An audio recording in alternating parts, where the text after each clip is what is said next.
গৌতম, তুমি চাইলে তোমার কিডনি বিক্রি করে দাও, কিন্তু যদি দিদিমার জন্মদিনে 5 লক্ষ টাকার বেশি দামের উপহার না আনো, তাহলে আমি তোমাকে আর তোমার জিনিসপত্র এই বাড়ি থেকে বের করে দেব, বুঝেছো? যোধপুরের কোটিপতি ব্যবসায়ী পরিবার আগারওয়াল অ্যান্ড সন্সের প্রধান গায়ত্রী দেবীর জন্মদিন উদযাপিত হতে চলেছে। শহরের সবচেয়ে ধনী ও সম্মানিত ব্যক্তিরা সেই পার্টিতে আসতে চলেছেন। কিন্তু গায়ত্রী দেবীর নাতনি অগ্নি বিরক্ত ছিল, কারণ তার দাদু তাকে এক গরিব ছেলের সঙ্গে গৌতমের সঙ্গে বিয়ে দিয়েছিলেন, যার কারণ কেউ জানত না। অগ্নি চেয়েছিল দিদিমাকে একটি দামি উপহার দিতে, যাতে সবার সামনে তাকে অপমানিত হতে না হয়। অবনি, আজ সন্ধ্যায় যে উপহার আমি আনব সেটা দেখে শুধু তুমি নয়, দিদিমাও অবাক হয়ে যাবে। তুমি দেখবে, গৌতম অবনিকে বলেছিল, কিন্তু তার কোনো পরিকল্পনা ছিল না। সে এক দোকানের সামনে পৌঁছল। সেটা একটি গয়নার দোকান ছিল। সে একটি আংটির দিকে তাকিয়ে কিছু একটা ভাবছিল। এই কি দেখছো? জানো তো প্রতিটি গয়নার দাম 5 লক্ষ টাকার ওপরে শুরু হয়। হ্যাঁ, জানি। দেখতে তো টাকা লাগে না। ও তাই নাকি? মারতেও টাকা লাগে না, বুঝেছো? এখন এখান থেকে চলে যাও। কিছু না জেনেই গার্ড গৌতমকে ধাক্কা দিল। যাও এখন।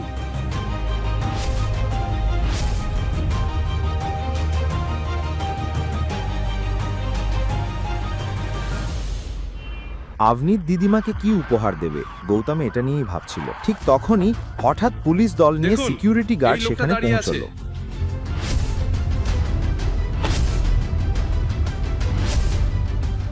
এই চোরকে গ্রেপ্তার করো। কি হলো ইন্সপেক্টর স্যার? স্যার, এই লোকটাই দোকানের বাইরে দাঁড়িয়েছিল। আমি শুধু দোকানের বাইরে দাঁড়িয়েছিলাম, আমি কোনো চুরি করিনি। চলো থানায়, সব বের হয়ে যাবে। পুলিশের লাঠির সামনে তুমি সত্যিই বলবে এই অল্প সময়ের মধ্যে কার কাছে আংটি দিলে চুরি করার পর। ইন্সপেক্টর স্যার, আমি কিছুই করিনি, দয়া করে আমাকে শুনুন। পুলিশ গৌতমকে তুলে নিয়ে গেল থানায়। গৌতম অনুরোধ করতে লাগলো, কিন্তু কেউ তার কথা শুনল না। থানায় পৌঁছে ইন্সপেক্টর তাকে লকআপে বন্দি করে দিল। তোমরা প্লিজ আমাকে শোনো, আমি অবনি আগরওয়ালের স্বামী। ও, তাহলে তুমি সেই আলসে জামাই যে তার ধনী স্ত্রীকে খুশি করতে চুরি করে? আমি বলছি ইন্সপেক্টর স্যার, 1 মিনিট অপেক্ষা করুন। আপনারা ভুল বুঝেছেন। আমি কিছুই করিনি, আমি শুধু দোকানের বাইরে দাঁড়িয়েছিলাম। আপনারা ওকে জিজ্ঞেস করুন, ও সব বলবে। কি এখনো চুরিও শুরু করেছে নাকি? ইন্সপেক্টর, আপনি ওকে মারুন বা যা খুশি করুন, আমি ওকে ছাড়াতে যাচ্ছি না। এখন গৌতম নিজেও বুঝতে পারছিল না সে কিভাবে লকআপ থেকে বের হবে। ওখানকার ইন্সপেক্টর তার একটাও কথা শুনতে চাইছিল না, বরং জোর করছিল যাতে গয়নার দোকান থেকে চুরি হওয়া আংটিটা তার কাছ থেকে উদ্ধার করা যায়। সে একটা মোটা লাঠি হাতে নিল গৌতমকে মারার জন্যে। ঠিক তখনই ইন্সপেক্টর, স্টপ ইট। ইন্সপেক্টর অবাক হয়ে পিছনে তাকালো। শহরের কমিশনার সেখানে দাঁড়িয়েছিলেন। কিভাবে সাহস হলো তোমার? তুমি কি তোমার চাকরি আর ইউনিফর্মকে ঘৃণা করো? উনি একজন চোর স্যার।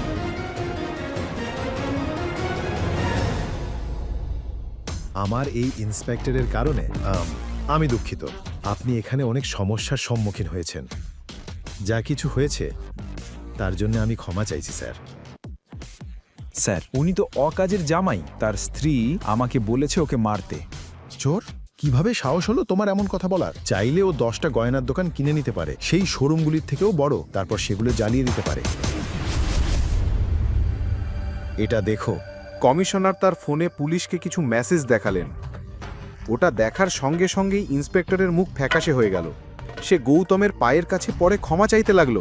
মাফ করে দিন, দয়া করে মাফ করে দিন। স্যার, আমি আপনাকে বাইরে পর্যন্ত পৌঁছে দিই। শুধু সাবধান থাকবেন, আমার পরিচয় যেন কেউ না জানে, আমার স্ত্রীও না। জি, এই কথা বলেই গৌতম সেখান থেকে বেরিয়ে গেল। আসল সত্যিটা কি? কেন কমিশনার পর্যন্ত ওর সামনে মাথা নত করল? একটা রহস্য প্রকাশ পেতে চলেছে যা আপনাকে চমকে দেবে। একটি গাড়ি এসে থামল। একজন বয়স্ক লোক নামলেন এবং গৌতমের হাতে একটি বাক্স দিলেন। ওই বাক্সে কি ছিল? আর গৌতমের আসল পরিচয় কি? সন্ধে নামতেই প্রাসাদে উৎসবের পরিবেশ ছড়িয়ে পড়ল। আর কেনই বা হবে না? ওটা তো অবনির দিদিমা গায়ত্রী দেবীর জন্মদিন। শহরের সব রাজকীয় মানুষ সেই জন্মদিনের অনুষ্ঠানের অংশ হতে চেয়েছিল। দেশের নানা জায়গা থেকে লোকজন দামি দামি উপহার নিয়ে পার্টিতে এসেছিল। অল্প কিছু সময় পর গৌতমও এসে পৌঁছল অনুষ্ঠানের জায়গায়। অবনি একদমই আশা করেনি যে গৌতম পার্টিতে আসবে। কে তোমাকে থানার থেকে ছাড়িয়ে দিল? তোমাকে না ছাড়লেই ভালো হতো। আমি কিছু চুরি করিনি। আমি শুধু বাইরে থেকে গয়নার দোকান দেখছিলাম। ভীষণ কষ্ট করে আমি আমার নির্দোষ প্রমাণ দেখিয়ে সেখান থেকে বেরিয়েছি। আচ্ছা আচ্ছা, এটা কি উপহার? এরকম নোংরা প্যাকিং কেমন? গৌতম ছোট বাক্সে কি উপহার এনেছে? কে ছিল সেই বয়স্ক মানুষ যে থানার বাইরে গৌতমকে বাক্সটা দিয়েছিল? প্যাকেট দেখে বিচার করো না, ভেতরে কি আছে দেখো, তুমি নিজেও অবাক হয়ে যাবে। কার জন্মদিন বলো তো? দিদিমার। হ্যাঁ, তাহলে উনি সেটা খুলবেন। শোনো, যখন বাকিরা গিয়ে দিদিমাকে তাদের উপহার দেবে, তখন তুমি চুপচাপ গিয়ে তোমার বাক্সটা সেখানে রেখে দিও, বুঝেছো? আমি জানি না দাদু আমার ওপর কি প্রতিশোধ নিতে চেয়েছিলেন। তোমার মতো গরিব লোককে মেয়ের সঙ্গে বিয়ে দিয়েছেন, না আছে টাকা, না আছে আদব কায়দা। গৌতম কিছু ভাবার আগেই কেউ একজন পার্টি হলে দিদিমার দিকে এগোতে লাগলো উপহার বাক্স নিয়ে। সেই সুন্দরী মেয়ের মুখে ছিল এক মিষ্টি হাসি। তাকে দেখে অবনীর মুখ ফ্যাকাশে হয়ে গেল। উপহারের বাক্স থেকে বেরোলো এক অত্যন্ত সুন্দর ও ঝলমলে নেকলেস। যে মেয়েটি উপহার দিয়েছিল সে আর কেউ নয়, অবনীর কাজিন শানায়া। আমি আমার ৭৫ বছরের জীবনে এমন ঝলমলে হিরে কখনো দেখিনি। তুমি এই বাড়ির অন্য মেয়েদের মতো নও, তুমি বুদ্ধিমতী এবং চতুর।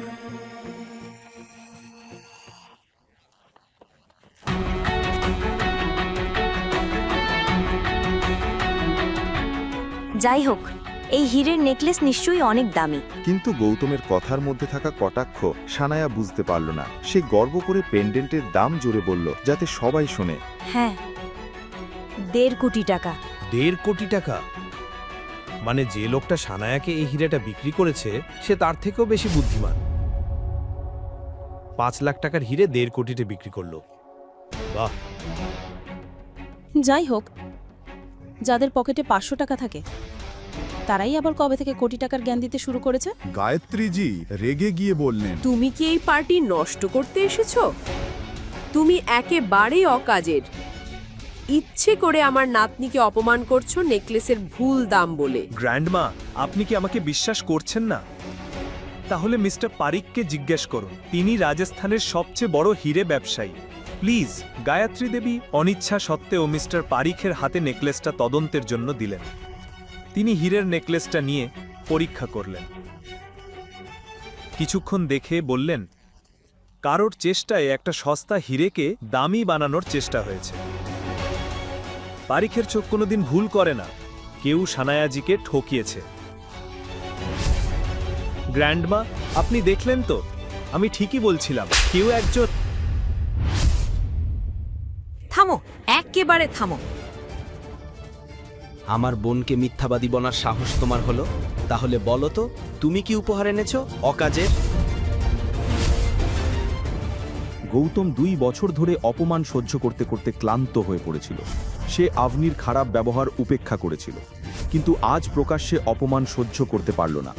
সে নিজের উপহারের বাক্সটা হাতে নিল এবং গায়ত্রী দেবীর দিকে এগোলো। এটা কি সস্তার উপহার? সোমবাজার থেকে আনা আমার গ্র্যান্ডমার জন্য? যথেষ্ট। আজ থেকে আগারওয়াল পরিবার এবং আগারওয়াল পরিবারের কোনো সদস্যের আমার কাছে কোনো মানে নেই। যে কুকুরকে তোমরা ২ বছর ধরে বেঁধে রেখেছিলে সে এখন চলে যাচ্ছে। কিন্তু মনে রেখো, একদিন গায়ত্রী দেবী নিজেই আমাকে ফিরিয়ে আনতে ক্ষমা চাইতে বাধ্য হবে। ভুলো না। Happy birthday grandma. বাক্সটার ভিতরে কি ছিল যা দেখে অগ্নি হতবাক হয়ে গেল? কি ছিল সেই জিনিস যা দেখে গায়ত্রী দেবী এবং অগ্নি দুজনেই ভয় পেয়ে গেল? আরে থামাও, কেউ ওকে থামাও। গৌতম, সে ২ বছর আমাদের সাথে ছিল, কিন্তু আমরা চিনতেই পারিনি। আমি ওকে চড় মেরেছিলাম। আমরা শেষ হয়ে যাব। শেষ পর্যন্ত বাক্সটার ভিতরে কি ছিল যা দেখে গায়ত্রী দেবী এত ভয় পেয়ে গেলেন? কে সেই বৃদ্ধ লোক যে গৌতমকে বাক্সটা দিয়েছিল? গৌতমকে কি তার আসল পরিচয়? সে কি নিজের পরিচয় লুকোচ্ছে? গৌতমকে ফিরে আসবে? কি হতে চলেছে গায়ত্রী দেবী এবং আগরওয়াল পরিবারের সঙ্গে? গৌতম কোথায় হারিয়ে গেল? অবনী তাকে নাড়া দিয়ে বলল। গৌতম সত্যি খোলা চোখে স্বপ্ন দেখছিল। সে ভাবছিল এখনই দামি সেই হাটটি দাদিকে দিয়ে তার নিজের পরিচয় জানিয়ে দেবে। কিন্তু হয়তো এখনই সত্য প্রকাশ করা ঠিক হবে না। গৌতম প্রস্তুত ছিল না। সে ধীরে ধীরে উপহারটি লুকিয়ে ফেলতে চাইছিল, কিন্তু সেই সময় নীল দেখে ফেলল এবং উপহারের বাক্সটি ছিনিয়ে নিল। ও, এ তো একেবারে দামি হার। এই গরিব লোকটা এটা কোথা থেকে পেল? নিশ্চয়ই চুরি করেছে। নীলের কথা শুনে বাড়ির সবাই জড়ো হলো।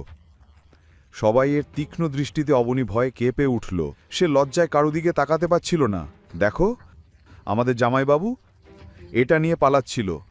ভালোই হয়েছে আমি দেখে ফেলেছি, না হলে কে জানে আর কত কি নিয়ে যেত, আর কত জিনিস চুরি করার ইচ্ছে ছিল তার। এটা শুনেই সানায়া নীলের হাত থেকে হারটি নিল এবং মনোযোগ দিয়ে দেখতে শুরু করল। রাগে ফেটে পড়ল সে। আমি বলেছিলাম দাদি, এটাই সেই 13 লক্ষের টাকার হার যা আমি জুয়েলারি স্টোরে পছন্দ করেছিলাম। দেখো, এই বাড়ির জামাই সরাসরি 13 লক্ষের দিকে নজর দিয়েছে। গায়ত্রী দেবী মুখ থেকে চশমা খুলে গৌতমের দিকে তাকালেন। সানায়া তার কাছে গিয়ে কাঁদতে শুরু করল।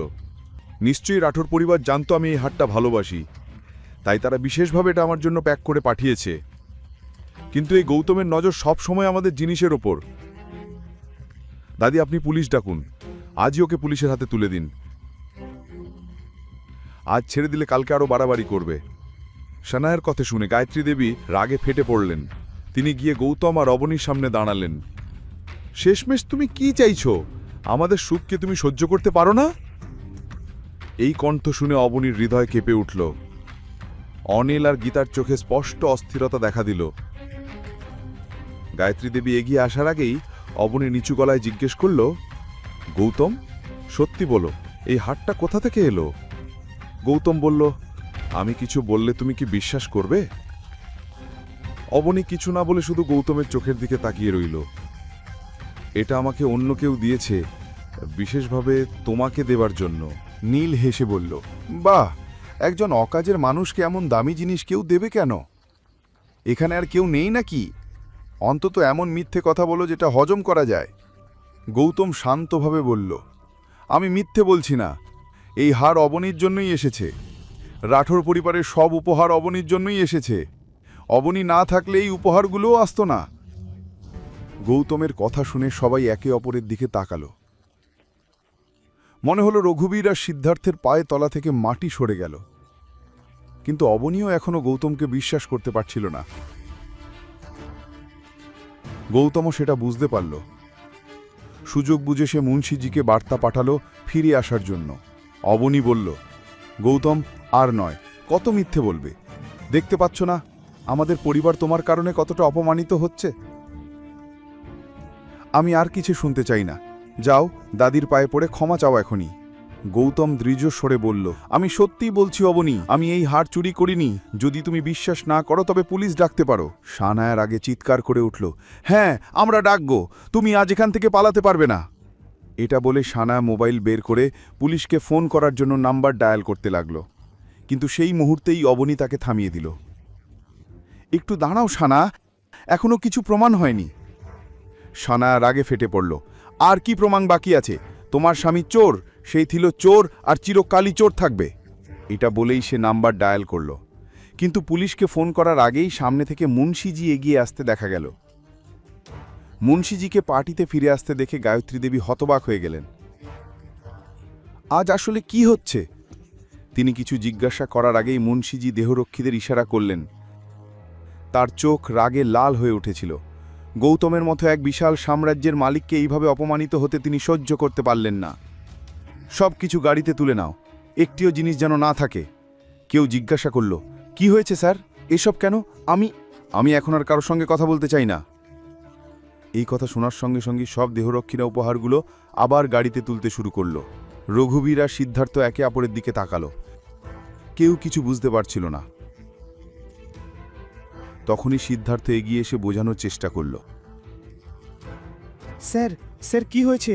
আপনি কি কিছুর জন্য কষ্ট পেয়েছেন? কিছু যদি হয়ে থাকে আমরা বসে সমাধান করতে পারি। আমার বাবা রাঠোর পরিবারকে ভালো করেই চেনেন। তোমার বাবাকে? আমি তো তাকে চিনি না, তাই সরে দাঁড়াও আমার পথ থেকে। রাঠোর পরিবার আর আমাদের মতো লোকজনের মধ্যে কোনো সম্পর্ক? তোমার মাথা ঠিক আছে? তার রাগান্বিত মুখ দেখে সবাই ভয়ে একে অপরের দিকে তাকিয়ে রইল, কিন্তু গৌতম শান্তভাবে সব কিছু দেখছিল। অবনী আর তার পরিবারের কাছে এসব ছিল অবিশ্বাস্য, কিন্তু গায়ত্রী দেবী তার পরিবারকে প্রকাশ্যে অপমানিত হতে দেখে আর সহ্য করতে পারলেন না। রঘুবীরজি, এসব কি হচ্ছে? আপনি কিছু বলছেন না কেন? রঘুবীর মাথা নিচু করল। সে জানত একটিও শব্দ বললেই তার মিথ্যে ফাঁস হয়ে যাবে। নীল গায়ত্রী দেবীর দিকে তাকালো। সে তার বোন আর দাদির মুখের ভগ্ন চেহারা দেখতে পারছিল না। সে মুন্সিজির কাছে গিয়ে অনুরোধ করল, স্যার স্যার, দয়া করে আমার কথা শুনুন। আসলে আমরা সরে দাঁড়াও, আমাকে আমার কাজ করতে দাও। এত বলেই মুন্সিজি গৌতমের দিকে তাকালেন। সেই সময় গৌতম সানায়ার দিকে ইশারা করল। মুন্সিজির চোখ হঠাৎ পড়ল সানায়ার হাতে থাকা নেকলেসে। এই নেকলেস কোথা থেকে পেলে? আমি আপনাকে বুঝাতে চাইছিলাম, এই নেকলেস গৌতম চুরি করেছে, আর সেই জন্যই আমরা পুলিশকে ডাকতে যাচ্ছিলাম। এটা স্পষ্ট ছিল যে নীল সুযোগ নিয়ে কথাটা ঘুরিয়ে দিচ্ছে, কিন্তু এই কথা শুনে মুন্সিজির রাগ চরমে উঠল। কে বলেছে যে ওরা এই নেকলেস চুরি করেছে? স্যার, নীল সত্যিই বলছে এই নেকলেস। আমার মালিক যদি আমাকে এখানে আসতে না বলতেন, তবে আমি কখনো তোমাদের দোরগোড়ায় পা রাখতাম না। এই বলে মুন্সিজি গায়ত্রী দেবীর চোখের দিকে তাকালেন। হঠাৎ তার দৃষ্টি গিয়ে পড়ল অবনীর কাছে। অবনীকে দেখে তিনি সানায়ার হাত থেকে নেকলেস নিয়ে সরাসরি অবনীর হাতে দিলেন। মিস অবনী, আমাকে ক্ষমা করবেন, অকারণে আপনাজি কষ্ট ভোগ করতে হলো। আসলে এই নেকলেস বিশেষভাবে ছোট হুকুম আপনাকে পাঠিয়েছেন। এই কথা সবাইকে ভাবিয়ে তুলল। এখন সবাই বিশ্বাস করতে লাগলো একটু আগে গৌতম যা বলছিল তা সত্যি ছিল, কিন্তু অবনী এখনও নিজের কানে বিশ্বাস করতে পারছিল না। আমার জন্যে পাঠানো হয়েছিল, কিন্তু কেন? এবার মুন্সিজি গৌতমের দিকে তাকিয়ে বললেন, কারণ আমাদের ছোট হুকুম আপনাকে পছন্দ করেন, আর সেই জন্যই এই ছোট্ট উপহার আপনাকে পাঠিয়েছেন। এই সব উপহারও তার পক্ষ থেকে এসেছে। গায়ত্রী দেবী স্তব্ধ হয়ে গেলেন। গীতা আর অনিলও বিশ্বাস করতে পারছিল না, কিন্তু সবচেয়ে অবাক হলো অবনী, কারণ সে কখনোই সেই মানুষটিকে দেখেনি যিনি তার জন্য উপহার পাঠিয়েছেন। আমি কিছুই বুঝতে পারছি না, আপনার ছোট হুকুম আসলে কে? এই প্রশ্ন শুনে মুন্সিজি আর গৌতম একে অপরের দিকে তাকালো, কিন্তু সঙ্গে সঙ্গে গৌতম ইশারা করল যেন কোনো কিছু প্রকাশ না করা হয়। আপনি সঠিক সময়ে সব জানতে পারবেন, আমি এখন কিছু বলতে পারবো না।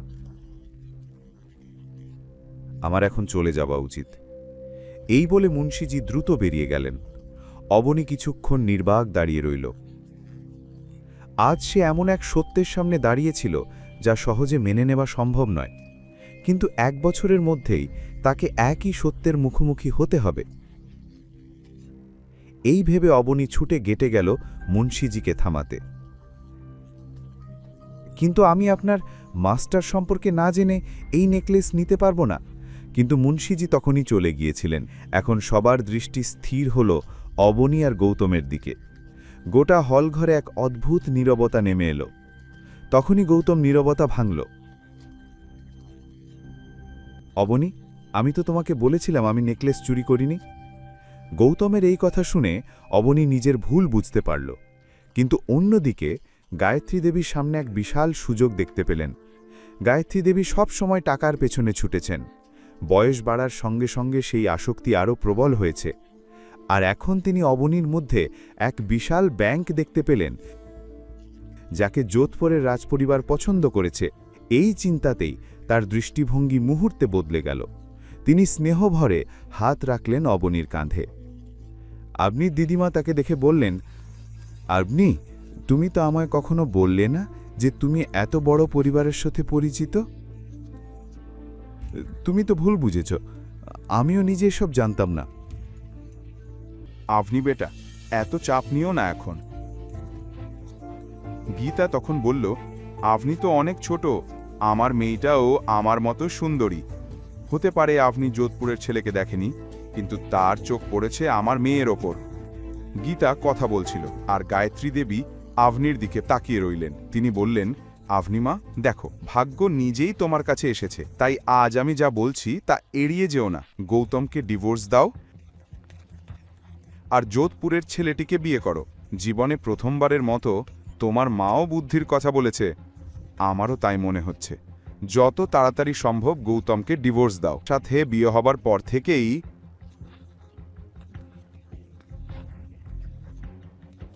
একথা বলতে বলতেই গায়ত্রী দেবী গৌতমের দিকে এগিয়ে এসে তার চোখের দিকে তাকালেন। আভনি গৌতমের বিরুদ্ধে কিছু শুনতে পারল না। মুহূর্তেই সে গৌতমের সামনে গিয়ে দাঁড়ালো এবং বলল, এইবার ভুলটা গৌতমের ছিল না, তাও তোমরা ওর বিরুদ্ধে কত খারাপ কথা বললে। আমি গৌতমকে ডিভোর্স দেব না।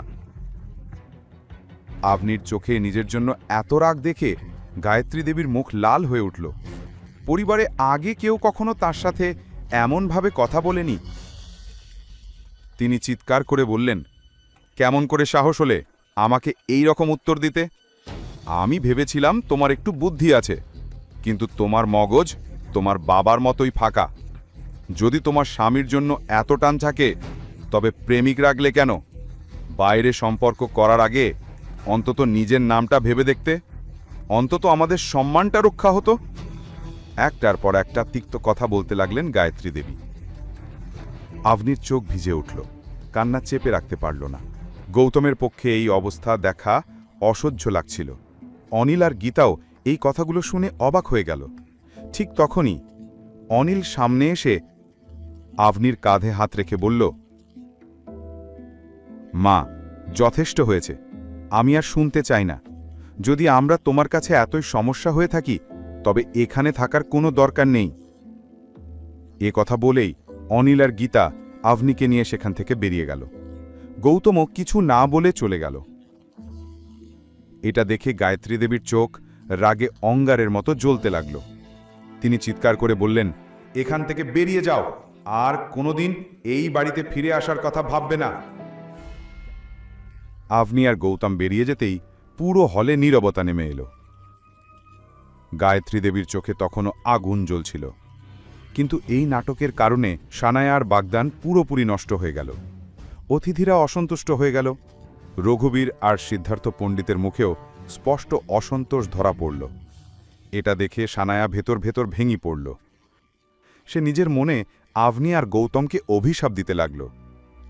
তার মুখের দুঃখী চেহারা দেখে নীল এগিয়ে এসে তাকে জড়ে ধরল।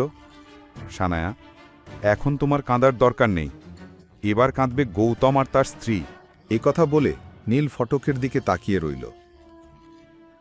ওদিকে আভনি বেরিয়ে আসার সময় নিজের চোখের জল মুছল। কয়েক মুহূর্ত পর সবাই গাড়িতে উঠল আর বাড়ির দিকে রওনা হল। আভনি নিজের বলা কথাগুলো মনে করে গৌতমের দিকে তাকাল। গৌতম তখন গাড়ি চালাচ্ছিল। আভনি ধীরে বলল, গৌতম, নীলের সাথে ঝামেলায় যেও না। গৌতম ছোট করে উত্তর দিল, হ্যাঁ। আভনি বলল, ওর থেকে যতটা সম্ভব দূরে থেকো। ও গুন্ডাদের সাথে মিশে থাকে, ঝামেলায় গেলে সে নিশ্চয়ই প্রতিশোধ নেবে। আমি তো ছোটবেলা থেকেই নীলকে কখনোই পছন্দ করিনি। গৌতম বলল, ঠিক আছে, মাথায় রাখব, তবে আমার মনে হয় না সে কিছু করবে। গাড়ির পেছনের সিটে চুপচাপ বসেছিল গীতা আর অনিল। গীতার চোখে তখনও রাগ ঝলকাচ্ছিল, তবে হয়তো সে অপেক্ষা করছিল বাড়ি পৌঁছনোর। অন্যদিকে আভনি এখনও মেনে নিতে পারছিল না যে গৌতমের কাছে এত দামি নেকলেস ছিল। সে প্রশ্ন করল, একটা কথা বলো, তুমি রাঠোর পরিবারকে চেনো কি করে?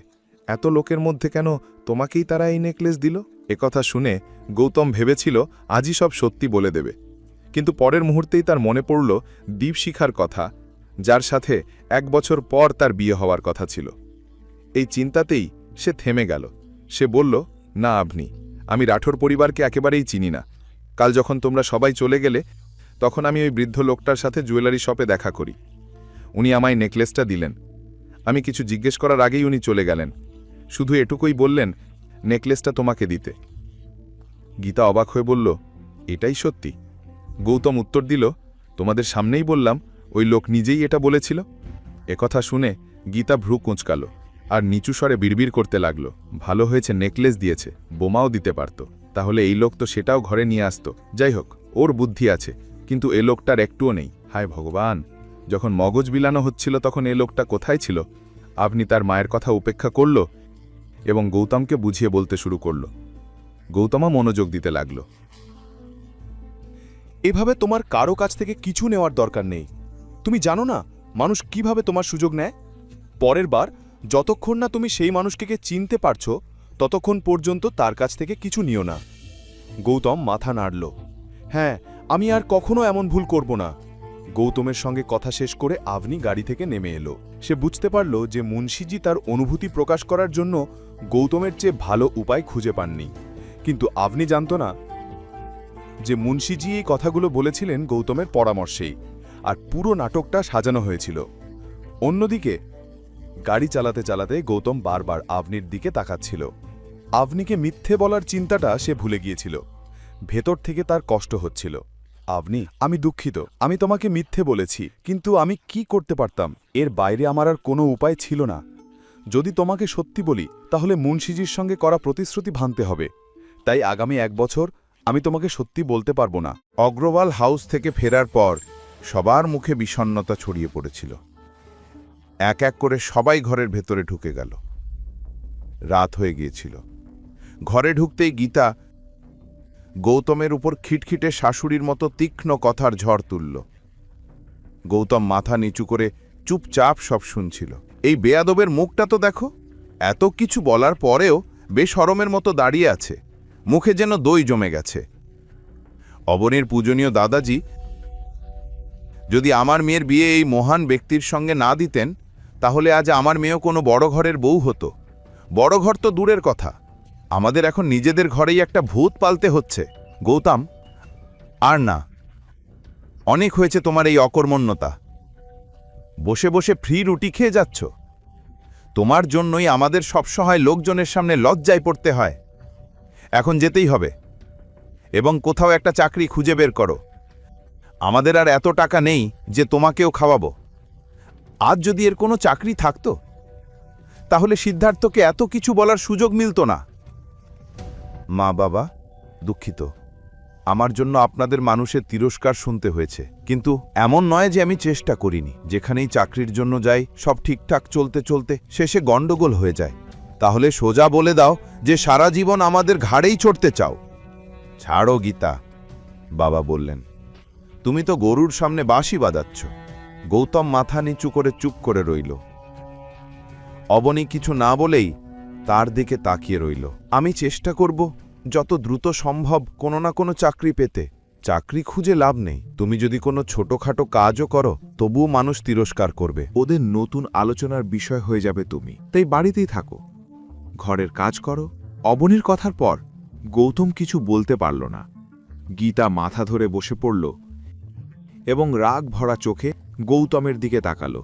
এখন যাও, এখানে দাঁড়িয়ে কি করছো? যাও গিয়ে রান্না করো। গীতার জোরালো কথা শুনে গৌতম কিচেনের দিকে চলে গেল। আর যদি ডালে একটুও বেশি নুন হয় তাহলে পুরো ডাল তুমি একাই খাবে। গীতা মাথা টিপতে টিপতে বলল এই কথা। নিজের মাকে এভাবে দেখে অবনী তার পাশে গিয়ে বসল। অবনী, মা, তুমি যেন জেদ ধরে বসে আছো এই লোকটার সঙ্গে থাকার। তোমার সামনে এত বড় একটা সম্পর্কের প্রস্তাব আছে আর তুমি তা ফিরিয়ে দিচ্ছ। ভগবান তো খুব কম মানুষের ওপর এত দয়া করেন। তাদের আশীর্বাদ ফিরিয়ে দিও না। এই লোকটাকে তালাক দাও।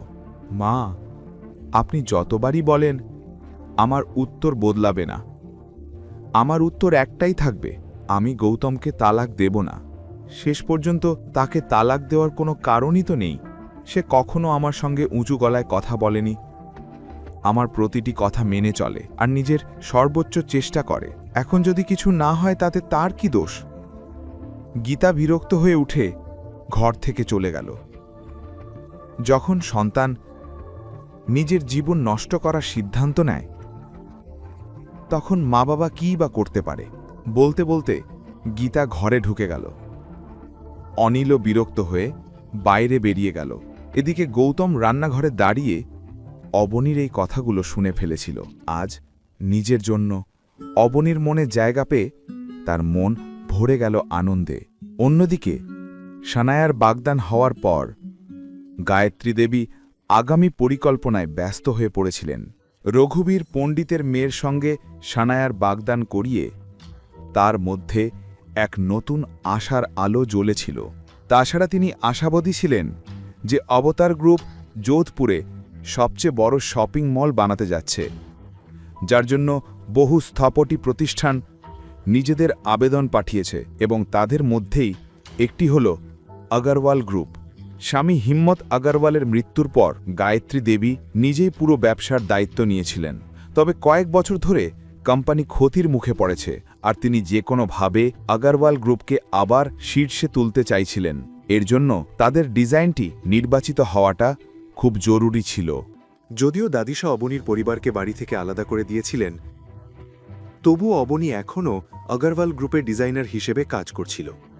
তার আশা ছিল একদিন তার কাজ দেখে হয়তো দাদিশা খুশি হবেন এবং আবার তাকে নিজের মতো করে গ্রহণ করবেন। অবনী যখন আবাতার গ্রুপের প্রজেক্টের কথা জানতে পারে, তখনই সে নিজের সব কাজ ফেলে দিন-রাত ডিজাইন তৈরিতে লেগে যায়। তার নিজের উপর পূর্ণ আত্মবিশ্বাস ছিল। আজও সবাই জানে মুম্বাইয়ের শীর্ষ কলেজ থেকে অবনী আর্কিটেকচারের পড়াশোনায় টপ করেছিল। তার স্বপ্ন ছিল একদিন দাদিশা তাকে আগরওয়াল গ্রুপের ডিজাইন ডিরেক্টর বানাবেন। যদি আবাটার গ্রুপ প্রজেক্টে অবনীর ডিজাইন নির্বাচিত হয়, তাহলে আগরওয়াল গ্রুপের ডিজাইন ডিরেক্টর হওয়া থেকে তাকে কেউ আটকাতে পারবে না। গৌতম যখনই রাতে অবনীকে কাজ করতে দেখত, তখনই তার মনে হতো সে এখনই অভিনবকে ফোন করে অবনীর ডিজাইন সিলেক্ট করিয়ে দেয়। অবনীর ডিজাইন দেখে তারও বিশ্বাস ছিল অবনীরই ডিজাইন নির্বাচিত হবে, কিন্তু সে অবনীর নিজের প্রচেষ্টার পথে বাধা হতে চায়নি। তাই ডিজাইন সিলেকশনের দিন গৌতম শুধু অবনীকে দই চিনি খাইয়ে অল দ্য বেস্ট বলে তাকে আগরওয়াল গ্রুপে নামিয়ে দেয়। এরপর সে পরিকল্পনা করতে থাকে, যখন অবনী সন্ধে ফিরে আসবে তখন সে কিভাবে তার জয় উদযাপন করবে। অন্যদিকে অবনীও আত্মবিশ্বাসী ছিল। সে ভাবছিল হয়তো দাদিশার মনে যে রাগ ছিল তার প্রতি, ডিজাইন দেখে তা দূর হয়ে যাবে। কনফারেন্স রুমে সবাই নিজ নিজ ডিজাইন নিয়ে এসে গেছে।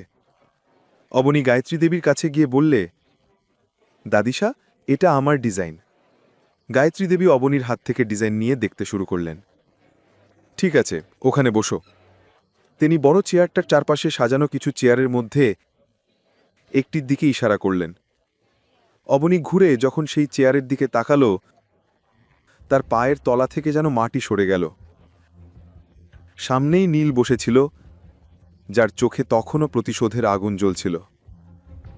অবনী এক মুহূর্ত থেমে গভীর শ্বাস নিল এবং পরের মুহূর্তেই তার পাশে গিয়ে বসে পড়ল। অবনী, তুমি কেন এখানে সময় নষ্ট করতে এসেছ? এর চেয়ে ভালো ছিল যদি তুমি তোমার সুমের প্যালেসের প্রেমিককে বলতে, সে এক মুহূর্তে তোমার ডিজাইন সিলেক্ট করিয়ে দিত। বেশি হলে কি হতো? তোমাকে তার সঙ্গে এক রাত কাটাতে হতো। আমার কথা ছাড়ো, তুমি আজ এই চেয়ারে বসতে পেরেছ শুধু দাদিশার দয়ার জন্য। তুমি এই জায়গার যোগ্য নও। তোমার আর্কিটেকচার আর ডিজাইনিংয়ের সঙ্গে দূর দূর পর্যন্ত কোনো সম্পর্ক নেই। নীল এই কথা শুনে চারপাশে তাকালো। যদিও লাগে তার শরীর গরম হয়ে গিয়েছিল, তবুও সে নিজেকে সংযত রাখল। সে চায়নি গায়ত্রী দেবীর সম্মান নষ্ট হোক, কিন্তু সে অবনীকে একটা শিক্ষা না দিয়ে ছেড়ে দিতেও চায়নি। এরই মধ্যে সেই মুহূর্ত এসে গেল যার জন্য সবাই অপেক্ষা করছিল। কনফারেন্স রুমে অবনী এবং বাড়িতে গৌতম দুজনেই অধীর আগ্রহে অপেক্ষা করছিল যখন গায়ত্রী দেবী অবনীর নাম ঘোষণা করবেন। গৌতম আর ধৈর্য রাখতে পারল না। সে অবনীকে কল দিল, কিন্তু অবনী ফোন ধরল না।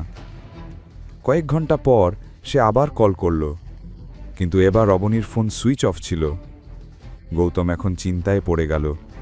তার খুব শক্ত অনুভূতি হচ্ছিল যে অবনী ঠিক নেই। সে অফিসের ল্যান্ডলাইনে ফোন করে জানতে পারল অবনী অনেক আগেই অফিস থেকে বেরিয়ে গেছে। গৌতম অবনীকে খুঁজতে বেরোতে যেতে যাচ্ছিল। ঠিক তখনই তার কানে এলো ডোরবেলের শব্দ। গীতা তখন হলরুমে বসে টিভি দেখছিল। গৌতম রান্নাঘর থেকে বেরিয়ে এসে যখন দরজা খুলল, সে একেবারে বিস্ময়ে জুমে গেল। সামনে অবনী দাঁড়িয়েছিল এবং তার মুখের রং পুরোপুরি উড়ে গিয়েছিল। গৌতম কিছু জিজ্ঞেস করার আগেই অবনী কিছু না বলে নিজের ঘরে চলে গেল। অবনীর এইভাবে চলে যাওয়া দেখে গৌতম কিছুই বুঝতে পারল না। সে একবার গীতার দিকে চেয়ে দেখল, কিন্তু গীতার চোখ টিভির পর্দায় অটল ছিল। পরের মুহূর্তেই গৌতম অবনীর পিছনে গেল। ঘরে ঢুকে সে দেখল অবনী জানালার পাশে দাঁড়িয়ে আছে।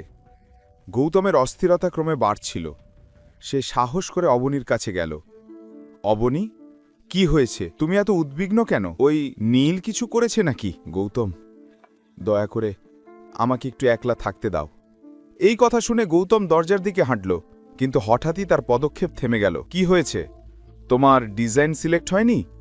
এই কথা শুনে অবনীর চোখ থেকে অশ্রু গড়িয়ে গাল বেয়ে নেমে এলো। হ্যাঁ, আমি ফেল হয়েছি। অসম্ভব অবনী, তুমি ফেল হতেই পারো না। তোমার ডিজাইন তো নিখুঁত ছিল। তুমি কি জানো নিখুঁত ডিজাইন মানে কি? সরি গৌতম, আমি জানি তুমি শুধু আমাকে চিয়ার আপ করার চেষ্টা করছো, কিন্তু আমাকে এই ব্যর্থতার চেয়ে বেশি কষ্ট দিচ্ছে এটা ভেবে যে দাদিশা নীলের ডিজাইনটা সিলেক্ট করেছেন। কি? দাদিশা এমনটা কিভাবে করতে পারেন? তোমার ডিজাইনের সাথে তুলনা করতে নীল কোনোদিনই পারবে না। তোমার ডিজাইন সত্যি সেরা ছিল। এখন তাতে কি আসে যায় গৌতম? আমার ডিজাইন কেমন ছিল তার গুরুত্বপূর্ণ নয়। আমি এখনো বিশ্বাসই করতে পারছি না যে দাদিশা তোমাকে আর নীলকে কিভাবে তুলনা করতে পারেন? নিশ্চয়ই এর পেছনে কিছু একটা গোলযোগ আছে। যদি কিছু গোলযোগ থেকেও থাকে, আমি কিছুই করতে পারবো না। দাদিশা নীলের ডিজাইনটা দেখাতেও মানা করে দিয়েছেন। বলেছেন এটা কোম্পানির পলিসির বিরুদ্ধ। একবার যদি অবতার গ্রুপে সব ডিজাইন সিলেক্ট হয়ে যায়, তখনই কেবল দেখানো যাবে, যাতে লিক না হয়। আজ নয়তো কাল সত্যিটা সবাই জেনে যাবে, কারণ দাদিশাকে একদিন না একদিন সেই ডিজাইন সবাইকে দেখাতেই হবে। চিরদিন লুকিয়ে রাখা যায় না। এই কথা শুনে অবনী চুপ করে গেল, কিন্তু গৌতমের চোখে রাগে আগুন জ্বলে উঠল। সে ঠিক করল সে দ্রুতই পুরো ব্যাপারটার তদন্ত করবে। তার দৃঢ় বিশ্বাস ছিল গায়ত্রী দেবী ইচ্ছে করেই অবনীর ওপর আগের ঘটনার প্রতিশোধ নিয়েছেন, এবং গৌতমের সন্দেহ একদম সত্যি প্রমাণিত হল। অগ্রওয়াল গ্রুপে যখন দাদিশা নীলকে ডিজাইন অবতার গ্রুপে সাবমিট করতে দিলেন, নীল ডিজাইনটা দেখে চমকে উঠল, কারণ সেটা তার বানানো ডিজাইন নয়, বরং সেটি ছিল অবনীর ডিজাইন। দাদিশা, মানে আপনি অবনীর ডিজাইন আমার নামে রিপ্রেজেন্ট করেছেন? হ্যাঁ, এই ডিজাইনটা অবনীরই, কিন্তু সে আমার কোম্পানিতে ডিজাইন ডিরেক্টরের পদের যোগ্য নয়। তার ওপর সে আর তার স্বামী আমাদের পরিবারের নাম কলঙ্কিত করেছে। আমি চাই না আমাদের পরিবারের নাম আর বেশি নোংরা হোক। তাই আমি ঠিক করেছি আমাদের পরিবারের ভবিষ্যৎ তুমি, এবং তুমি এর যোগ্য। ঠিক আছে দাদিশা, কিন্তু যদি অবনী এটা জেনে যায় তো কি? তার স্বামী কোনো রাজকুমার নাকি যে আমাদের সঙ্গে ঝামেলা করবে? আমি ওদের বাড়ি থেকে বের করে দিয়েছি আগেই। আর বেশি নাটক করলে তার চাকরিও চলে যাবে। সানায় আর সগায়ের দিন তার অকর্মা স্বামীর জন্যই তো আমার অপমান হয়েছিল না? এখন দেখো ওদের দুজনের সঙ্গে কি কি হয়। একদিকে গায়ত্রী দেবী অবনী থেকে প্রতিশোধ নেওয়ার প্রথম পদক্ষেপ নিয়ে ফেলেছিলেন, অন্যদিকে গৌতম অবনীকে দুঃখী দেখতে পারছিল না। সে বিশ্বাসই করতে পারছিল না যে নীলের মতো এক ভোগ বিলাসে ডুবে থাকা মানুষ, যার শুধু পার্টি করার নেশা, সে সারা রাত বসে ডিজাইন তৈরি করবে। আর গৌতম ভালো করেই জানত গায়ত্রী দেবী কতটা ধূর্ত ও চতুর। সে অবনীকে ছোট দেখাতে চায়, কিন্তু সে জানত অবতার গ্রুপের প্রজেক্টের ক্ষতি হওয়ার ঝুঁকি সে কখনো নেবে না। তাহলে অবনীর ডিজাইনের থেকেও ভালো ডিজাইন সে পেল কোথা থেকে? গৌতম মুন্সিজিকে ফোন করে জানতে চাইল নীল বা গায়ত্রী দেবী কি কোনো আন্তর্জাতিক ডিজাইনারের কাজ চুরি করেছে কিনা, কারণ তার আত্মবিশ্বাস ছিল শুধু রাজস্থানেই নয়, সারা ভারতে অবনীর ডিজাইনকে হারাতে পারবে এমন কেউ নেই। এভাবেই দিন কেটে গেল। অবনী অফিসে যা ঘটেছে তা অনিল ও গীতার কাছ থেকে লুকিয়ে রাখল। সে গৌতমকে অনুরোধ করল এই বিষয়ে কাউকে কিছু না বলতে। অফিসে যাওয়ার সময়ও অবনীর চোখে একই রকম বিষণ্ণতা ছিল। গৌতম চেয়েছিল অবনীর সঙ্গে অফিসে যাক। সে চায়নি অবনী একা একা দুঃখে ডুবে থাকুক, কিন্তু গীতা ভাবল গৌতম শুধু বাড়ির কাজ থেকে পালাতে চায়।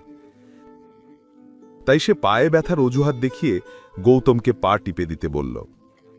সে গৌতমকে এক মুহূর্তের জন্য একলা থাকতে দিল না, যাতে সে মুন্সিজি বা অভিনবের সঙ্গে কথা বলে অগ্রাওয়াল গ্রুপে কি হচ্ছে তা জানতে পারে। গৌতমের মাথায় বারবার অবনীর বিষণ্ণ মুখ ভেসে উঠছিল, কিন্তু যত অজুহাতি দিক না কেন গীতা তাকে কোনো না কোনো কাজেই ব্যস্ত রাখল। অন্যদিকে গায়ত্রী দেবী অবনীর ডিজাইন অভিনব গুপ্তার কাছে পাঠালেন, কিন্তু সেখানে এখন নীলের নাম লেখা ছিল। অভিনব এক নজরেই আগামী প্রজেক্টের জন্য সেই ডিজাইন সিলেক্ট করল। পুরো কোম্পানিতে আনন্দের পরিবেশ ছেয়ে গেল, আর সবচেয়ে বেশি খুশি ছিল সানায়া আর নীল, কারণ নীল এখন কোম্পানির নতুন ডিজাইন ডিরেক্টর। অফিসে ঢুকেই অবনীর মনে একটা অদ্ভুত অস্বস্তি তৈরি হলো। এর আগে যে সে কিছু জানতে পারে, সোনায়া তার সামনে এসে দাঁড়ালো, তাকে মাথা থেকে পা পর্যন্ত দেখল এবং বলল, যাও নীলের কেবিন পরিষ্কার করো, সে এক্ষুনি আসবে। অবনী বলল, আমি কেন তার কেবিন পরিষ্কার করব? আমি এখানে কোম্পানির কাজ করতে আসি, ওর নয়। সোনায়া হেসে বলল, এখন তুমি আমার ভাই, নতুন ডিজাইন ডিরেক্টরের অধীনে কাজ করবে। সে তোমার দায়িত্ব বদলে দিয়েছে, এখন তোমার কোনো কেবিন নেই। যাও গিয়ে অফিস পরিষ্কার করো। অসম্ভব, নীল এটা করতে পারে না। সোনায়া সঙ্গে সঙ্গে চেঁচিয়ে বলল, চুপ, এখন নীল তোমার বস, তাকে নীল স্যার বলা শেখো। তার মতে তোমার এখনো অনেক কিছু শেখার বাকি আছে। এই কথা শুনে অবনীর চোখ রাগে লাল হয়ে গেল। সে বলল, কোথায় নীল? আমি ওর সঙ্গে সরাসরি কথা বলতে চাই।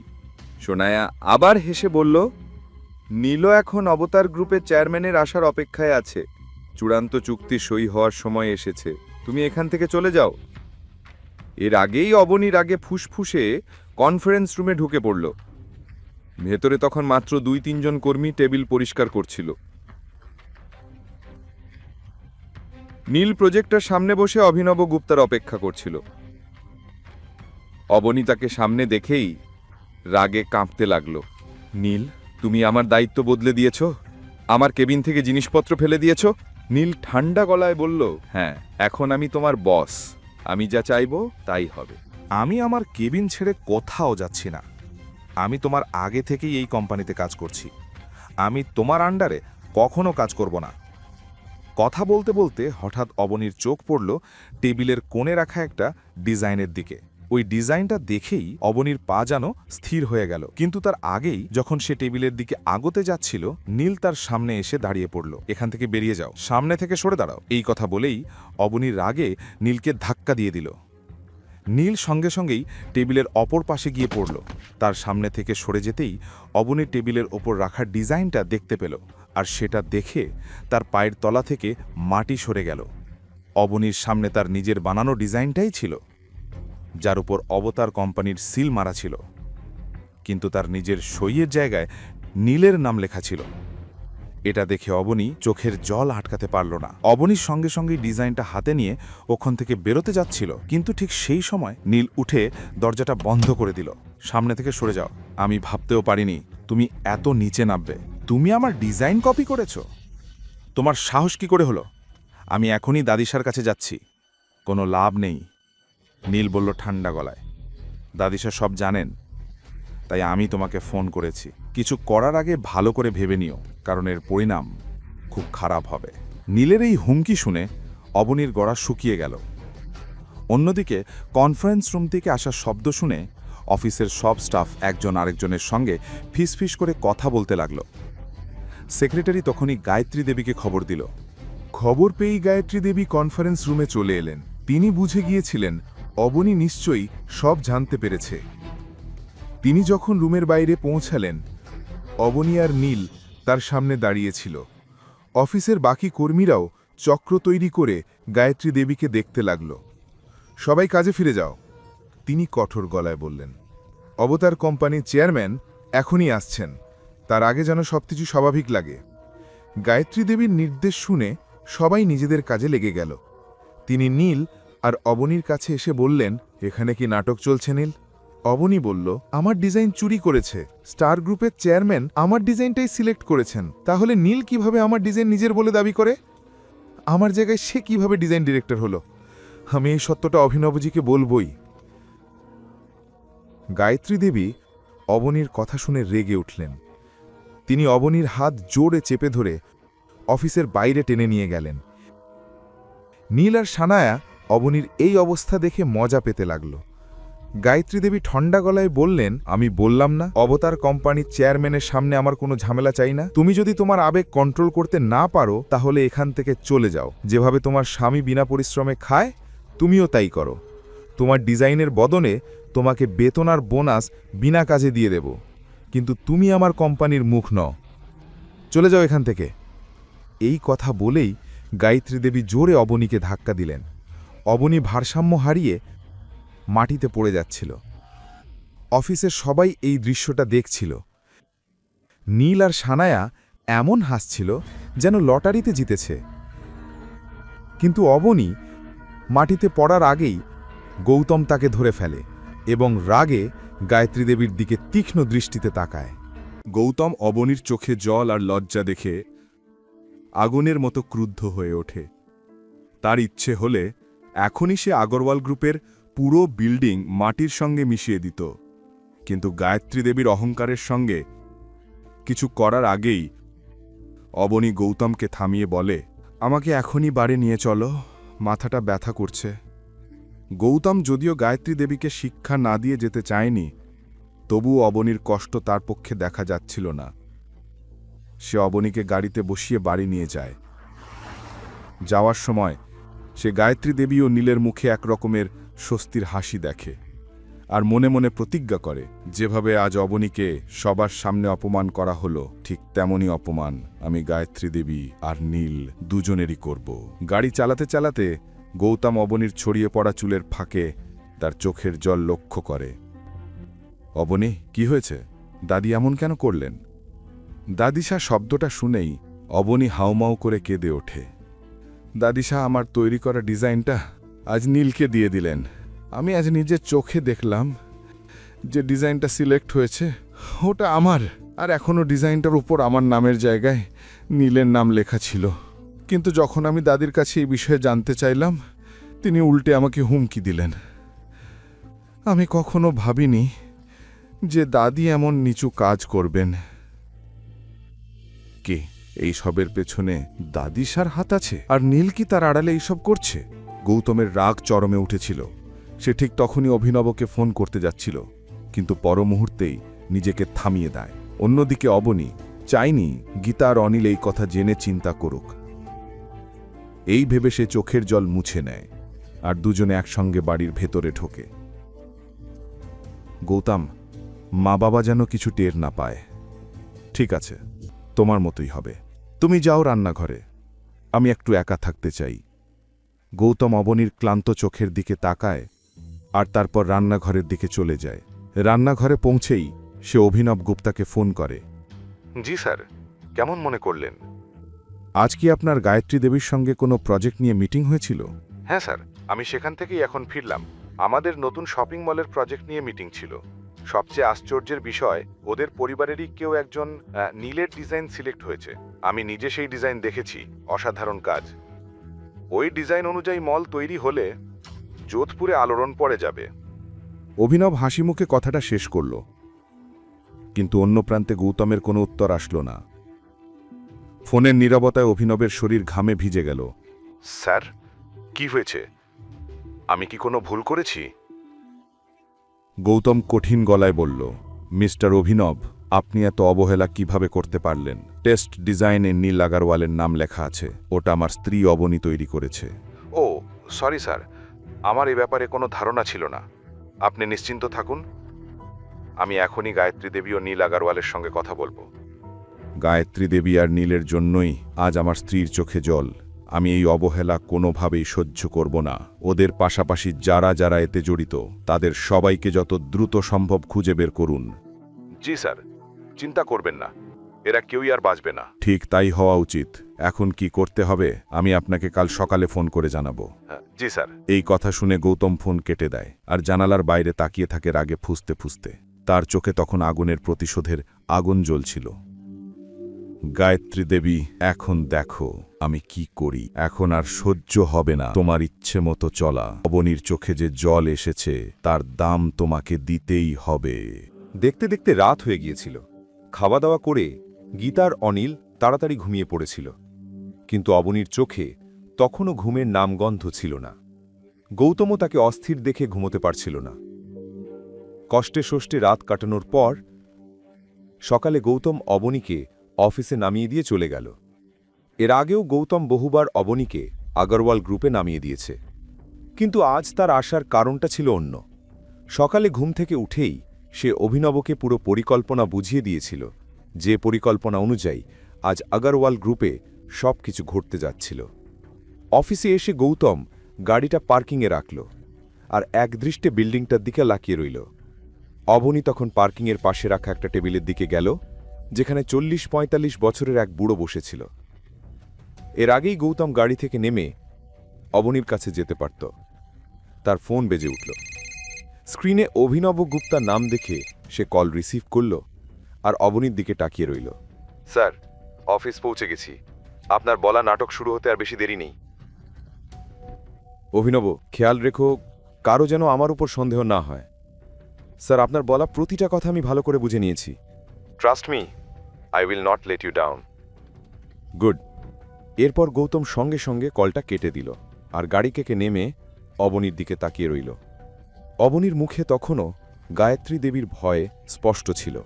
গৌতম বলল, অবনী, দাদিশার কথা বেশি ভেব না, সত্যি বেশি দিন লুকিয়ে থাকে না।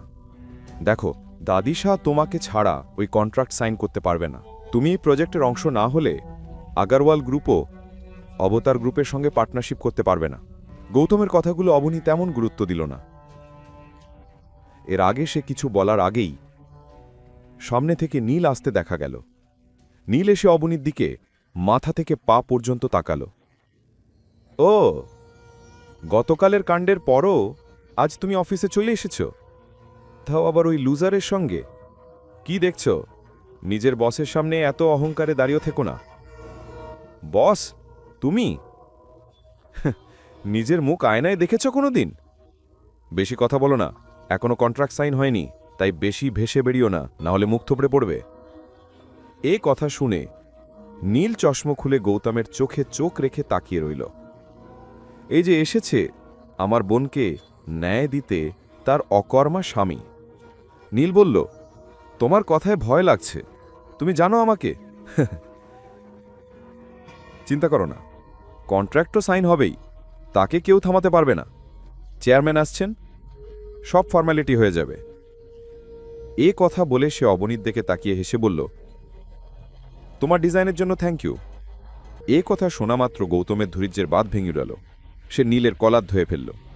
অবনী সঙ্গে সঙ্গে গৌতমকে পিছিয়ে দিল। সে জানত নীল কত বড় গুন্ডা। নীল পিছিয়ে এসে নীলের জামা ঠিক করল আর হেসে অফিসের ভেতরে ঢুকে গেল। গৌতম একদৃষ্টে তাকিয়ে রইল তার পিছু পিছু। আর কিছুক্ষণের মধ্যে অবনীর সঙ্গে সেও ভিতরে ঢুকে গেল। আগরওয়াল গ্রুপের ভেতরে ঢুকেই গৌতম ওয়েটিং রুমে গিয়ে বসে পড়ল আর অবনী কনফারেন্স রুমের দিকে রওনা দিল, যেখানে আজ নীলের কন্ট্রাক্ট সাইন হতে যাচ্ছিল। কন্ট্রাক্ট সাইন হওয়ার আনন্দ গায়ত্রী দেবীর মুখে স্পষ্ট দেখা যাচ্ছিল। কনফারেন্স রুমে ঢুকেই অবনী দেখল গায়ত্রী দেবী আর নীল তার ডিজাইনটা টেবিলের ওপর রেখে অভিনব গুপ্তার জন্য অপেক্ষা করছে। টেবিলের চারপাশে অফিসের আরও অনেকে বসেছিল, কিন্তু আজ অবনীকে বসার অনুমতিও দেওয়া হয়নি। সে চুপচাপ এক কোণে গিয়ে দাঁড়িয়ে রইল। কনফারেন্স রুমের দরজা দিয়ে অভিনবের সেক্রেটারি ভেতরে এলো। সে মনোযোগ দিয়ে টেবিলে রাখা ডিজাইন দেখতে লাগল। সেক্রেটারিকে দেখেই গায়ত্রী দেবীর মনে অনেক প্রশ্ন জেগে উঠল। অল্প সময়ের মধ্যেই সেক্রেটারি হাতে ধরা ফাইলটি টেবিলে রাখল এবং চেয়ারে বসে পড়ল। অভিনব স্যার এলেন না এখনো? ওনার জায়গায় আপনি কন্ট্রাক্টের জন্য? আমি শুধু এটা জানাতে এসেছি যে মিস্টার নীলের সঙ্গে অবতার ডিল বাতিল করছে। সেক্রেটারির কথা শুনে নীল আর গায়ত্রী দেবীর পায়ের তলা থেকে মাটি সরে গেল। অবনীয় হতভম্ব হয়ে চারপাশে তাকাতে লাগল। আপনার নিশ্চয়ই ভুল বোঝাবুঝি হয়েছে। আজ তো মিস্টার নীলের সঙ্গে কন্ট্রাক্ট হওয়ার কথা ছিল। না, আমাকে কোনো ভুল বোঝাবুঝি হয়নি। এটা চেয়ারম্যান স্যারেরই অর্ডার। নীলের মুখ রাগে লাল হয়ে উঠল। সে নিজেকে সামলাতে পারল না এবং হঠাৎ চেয়ার থেকে উঠে দাঁড়ালো। কি, চেয়ারম্যান স্যারের অর্ডার? নাকি তুমি নিজের মন গড়া কথা বলছো? আমাকে এই স্যারের সঙ্গে কথা বলতে হবে। চুপ করো নীল, তোমার মাথা খারাপ হয়ে গেছে নাকি? গায়ত্রী দেবী রাগে নীলকে বকুনি দিয়ে আবার চেয়ারে বসিয়ে দিলেন। সেক্রেটারির রাগ ভরা মুখ দেখে তিনি পরিস্থিতির গুরুত্ব বুঝে গেলেন।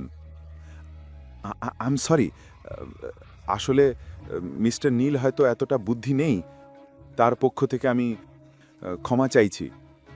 কিন্তু হঠাৎ এই কন্ট্রাক্ট না করার সিদ্ধান্ত? গায়ত্রী দেবী কথা শেষ করার আগেই সেক্রেটারি তার কথা কেটে দিল এবং নীলের দিকে তীক্ষ্ণ দৃষ্টিতে তাকালো। আমি এখানে শুধু এটা জানাতে এসেছি যে আভাতার গ্রুপ এখন থেকে মিস্টার নীলের সঙ্গে কাজ করবে না। কিন্তু আমার তো গতকালই চেয়ারম্যান স্যারের সঙ্গে কথা হয়েছিল, তিনি আমার ডিজাইন খুব পছন্দ করেছিলেন। হঠাৎ এক রাতে তিনি কি করে সিদ্ধান্ত পাল্টাতে পারেন? আপনার ডিজাইন যদি সত্যি আপনি নিজে বানিয়ে থাকেন তাহলে নিশ্চয়ই আপনি এটা জানবেন মিস্টার নীল।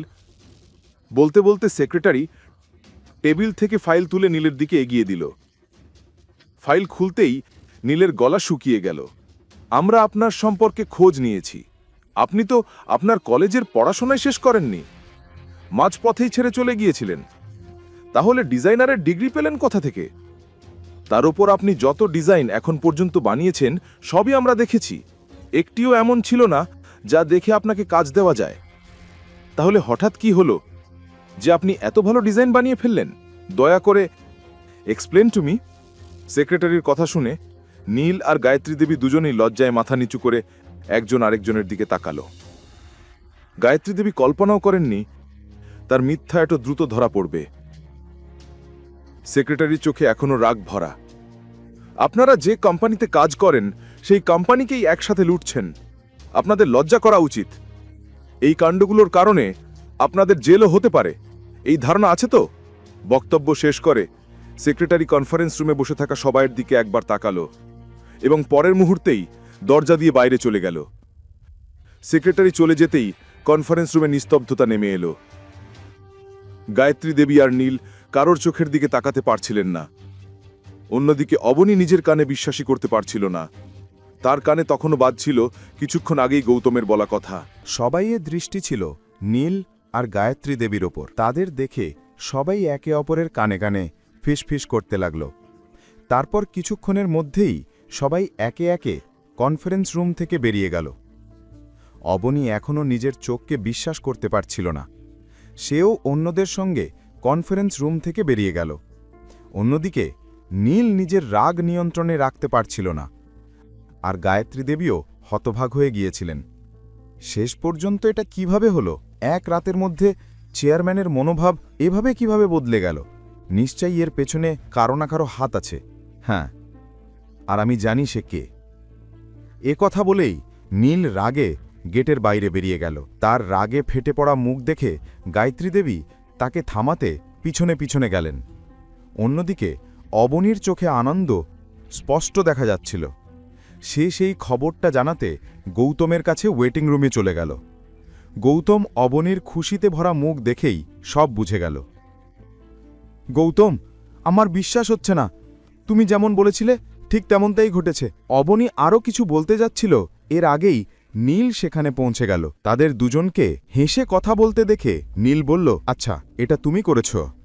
হ্যাঁ, তোমার আমার সাফল্য সহ্য হয়নি তো? অবনী, তোমার মাথা ঠিক আছে তো? তুমি আমার ডিজাইন চুরি করেছ, ধোঁকা দিয়ে ওটার উপর নিজের নাম লিখেছ, আর এখন যখন সব সত্যি সবাই এর সামনে এসেছে তুমি উল্টো আমাকেই জবাবদেহি করতে বলছো। বলো তো, রাতারাতি এমন কি করেছ তুমি? নাকি প্রজেক্টটা পেতে গিয়ে চেয়ারম্যানের সঙ্গে সমঝোতা করে ফেলেছ? এই কথা বলতে বলতেই নীল অবনীর দিকে আগাতে লাগল, কিন্তু গৌতম তখনই রাগে তার কাঁধে হাত রেখে বলল, যথেষ্ট হয়েছে। এরপর আরেকটাও শব্দ নিজের নোংরা মুখ থেকে আমার স্ত্রীর বিরুদ্ধে বের করিস না, না হলে আমি তোর সঙ্গে কি করব তুই ভাবতেও পারবি না। নীল বলল, কি করবি? মারবি? তোর মতো লোকদের তো আমি পকেটে নিয়ে ঘুরি। নিজের বউকে ঠিক মতো সামলাতে পারিস না আর আমায় ধমকি দিচ্ছিস? কে জানে কাদের সঙ্গে ও মুখ কালো করছে। কালই হয়তো চেয়ারম্যানের কাছে গিয়েছিল নিজের সৌন্দর্যের জাদু দেখাতে, তাই তো রাতারাতি আমাকে কন্ট্রাক্ট দেওয়ার সিদ্ধান্ত বদলে গেল। গৌতম তখন রাগে আগুন হয়ে গেল। সে আর কিছু না ভেবে নীলের মুখে একটা প্রচণ্ড ঘুষি মারল। নীল সঙ্গে সঙ্গে মাটিতে পড়ে গেল আর তার নাক থেকে রক্ত পড়তে শুরু করল। এই সাহস তোর! নীল নিজের নাক মুছে গৌতমকে মারতে আবার এগিয়ে এলো, কিন্তু গৌতম তখনই শক্ত করে তার কলার চেপে ধরে বলল, এরপর একটা কথাও বলার আগে ভেবে নিস, না হলে তোর অবস্থা এর চেয়েও খারাপ হবে। অবনী প্রথমবার গৌতমকে এত রেগে যেতে দেখেছিল। সে তৎক্ষণাৎ গৌতমের হাত ধরে বলল, গৌতম ছেড়ে দাও, এমন মানুষের সঙ্গে বিতর্ক মানে নিজেকে নোংরা করা। চলো চলে যাই এখান থেকে। এই বলে অবনী গৌতমকে নিয়ে সেখান থেকে চলে গেল। কিন্তু তাদের এভাবে ঝগড়া করতে দেখে অফিসের সবাই নতুন আলোচনার বিষয় পেয়ে গেল। সবাই আবার কানে কানে ফিসফিস করতে লাগল। কিন্তু নীল সব কথা উপেক্ষা করে অবনী আর গৌতমকে দেখছিল। হ্যাঁ, বেরিয়ে যাও এখান থেকে। গার্ডরা, ওদের দুজনকে বের করে দাও, আর আজকের পর ওরা যেন এখানে দেখা না দেয়। এই বলে নীল রাগে নিজের কেবিনের দিকে যেতে লাগল। কিন্তু হঠাৎ কেউ তার মুখে একটা প্রচণ্ড চড় মারল। চড়টা এত জোরে ছিল যে কয়েক সেকেন্ডের জন্য নীলের চোখের সামনে অন্ধকার নেমে এলো। যখন সে ঘুরে দেখল, তার সামনে গায়ত্রী দেবী দাঁড়িয়ে আছেন। দাদিশা, কি হলো? গায়ত্রী দেবীর মুখ রাগে পুরো লাল হয়ে গিয়েছিল। তাকে দেখে চারপাশের লোকজন তাদের নিজেদের কাজে ব্যস্ত হয়ে গেল। চুপ, একদম চুপ। এত কিছু ঘটার পরও তোমার পেট ভরেনি? এখন অফিসের লোকজনের সামনে তামাশা করছো? তোমার মগজ কি ঘাস খেতে গেছে? সরি দাদিশা, আমি রেগে গিয়েছিলাম, কারণ সব যেটা করেছে আমি নিজেই তার হদিস বার করব।